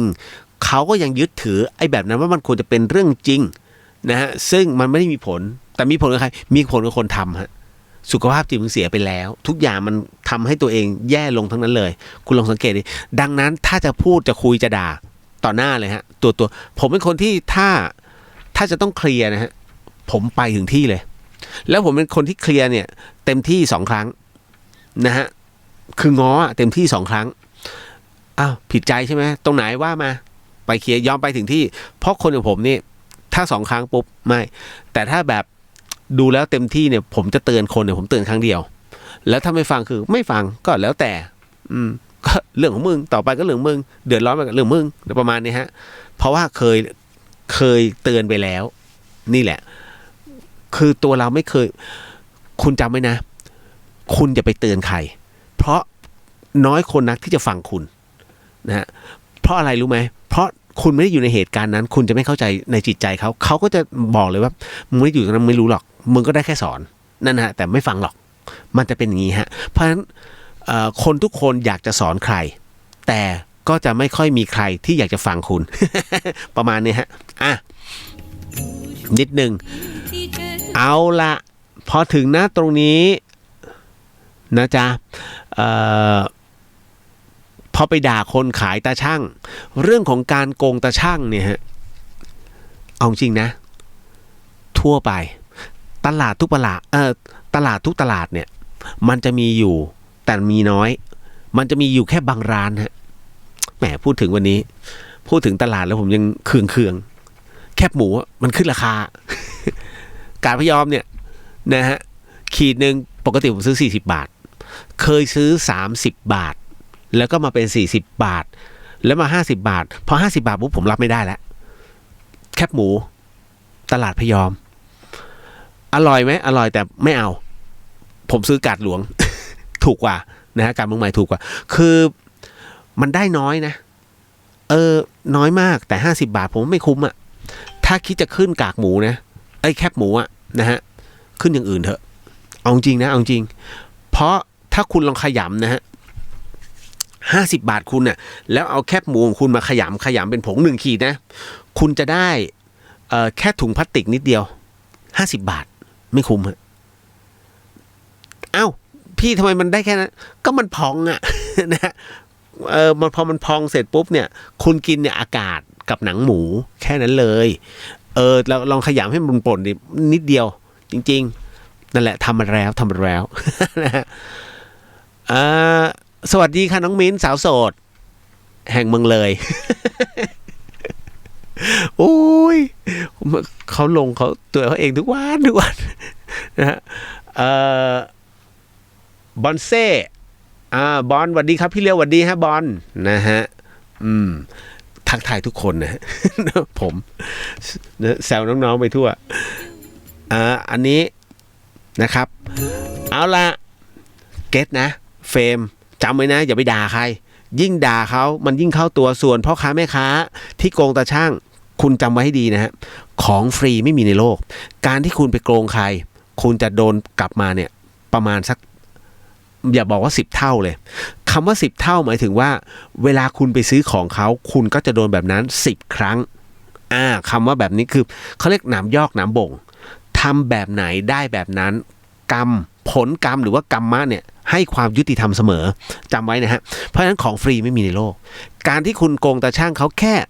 2ขีดแค่2ขีดนะฮะ10 คนนะฮะล่อไป1 กิโล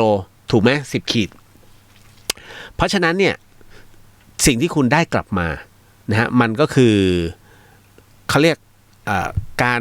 ไม่มีความไว้เนื้อเชื่อใจซึ่งกันและกันในหมู่เพื่อนฝูงเพราะเขาจะรู้ว่าเฮ้ยไอ้นี่โกงนี่หว่าถ้าครั้งหน้ามาขอยืมอย่าเดี๋ยวมันก็โกงขนาดตาช่างมันยังโกงเลยเห็นไหม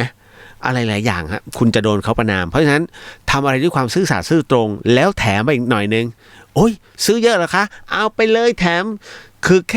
แค่ใช้คำว่าแถมนะคุณได้ใจลูกค้าสมมุตินะเอาแคบหมูเนี่ยสมมติแคบหมูเนี่ย1 ขีดได้มาแล้วนะฮะอุ้ยเห็นพี่ซื้อประจำนี่อันหนูแถมให้คือแถมให้3 ชิ้นแค่นี้ก็ดีใจแล้วคือประมาณว่า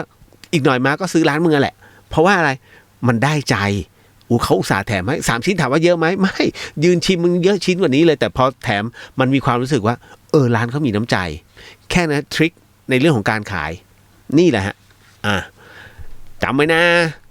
ะฮะไม่รู้ฟังอยู่ว่าเนี่ย เดี๋ยวพรุ่งนี้ไปเดินกาดพยอมถูกตบ พี่เลียวพูดงี้แหมขึ้นราคาโหดไว้ว่าขึ้นทีครั้งละ10 บาทบ้าป่ะนะฮะรถเมล์ก็ยังขึ้นทีละ2-3 บาทนะฮะต่อมาอุ้ยตายอันนี้คนละมิ้นนะจ๊ะอันนี้มิ้นเมืองเลยอันนี้มิ้นอีกท่านหนึ่งน้องมิ้นถามมาว่าบอกว่าพี่เลียวคะเดี๋ยวนี้เด็กเป็นโรคซึมเศร้าเยอะมากนะฮะจนฆ่าตัวตายอย่างไม่เกรงกลัวพี่เลียวพอจะมีวิธียับยั้งเด็กๆเหล่านี้ได้ไหมคะยากฮะน้องคนที่เป็นโรคซึมเศร้าเนี่ยนะฮะมันต้องมีคนที่คอยอยู่กับเขาเป็นเพื่อนเขาตล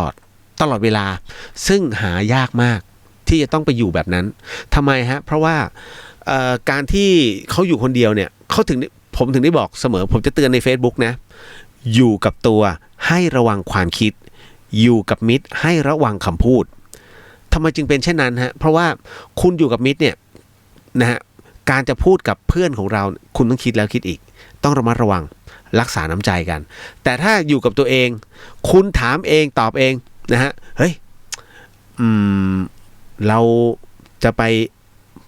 ปล้นแบงค์ดีไหมวะแล้วตัวเองบอกแล้วช่วงนี้มีไหมล่ะคุณก็ตอบเองอ๋อไม่มีอ่ะปล้นเลย คือมึงได้คำตอบเขาเรียกอยู่กับตัวให้ลงมาความคิดคือคนบ้านะฮะเพราะฉะนั้นเนี่ย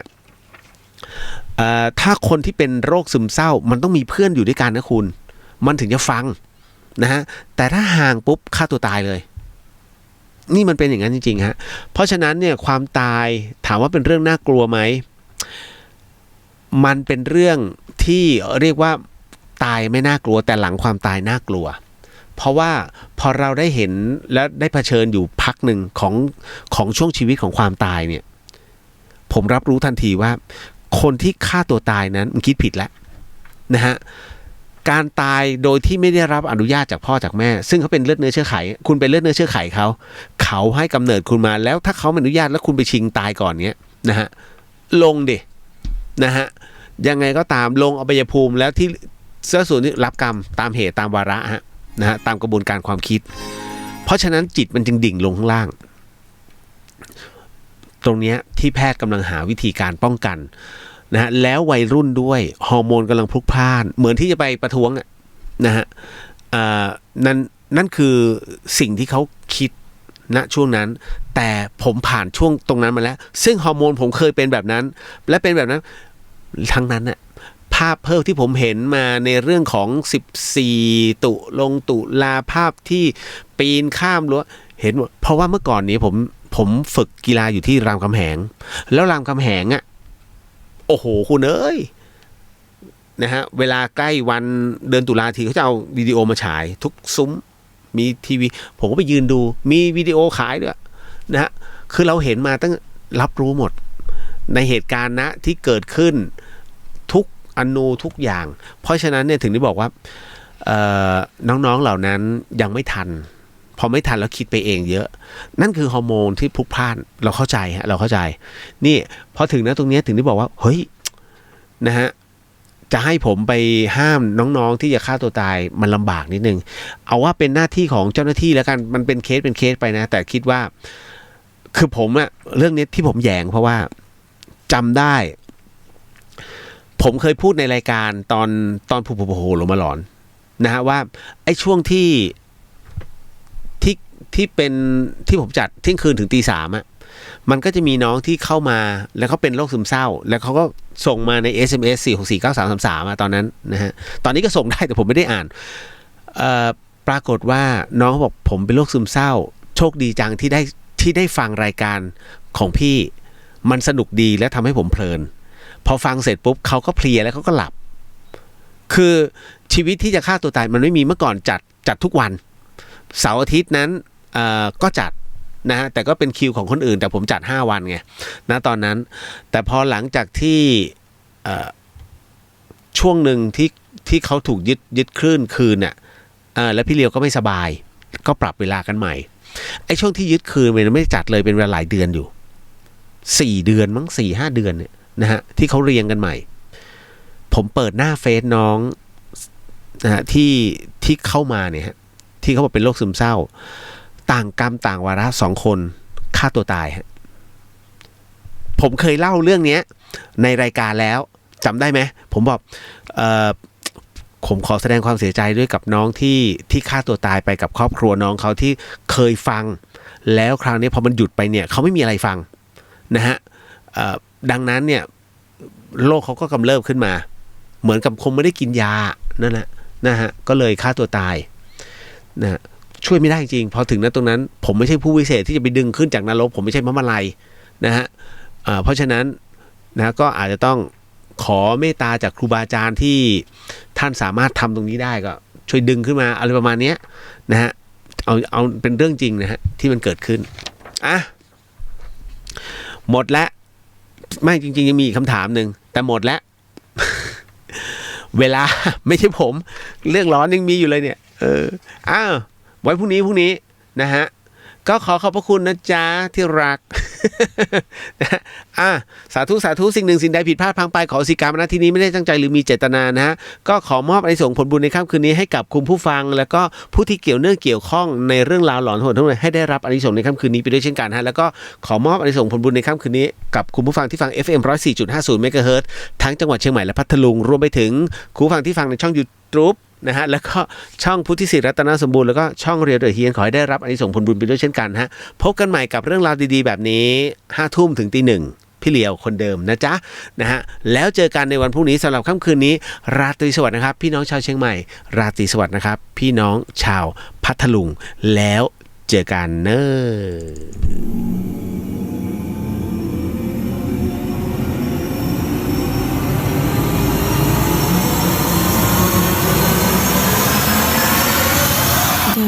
เฮียน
ฟัง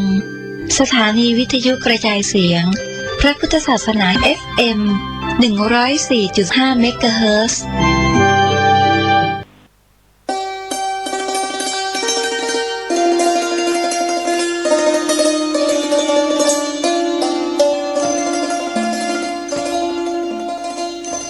คำนำในการจัดพิมพ์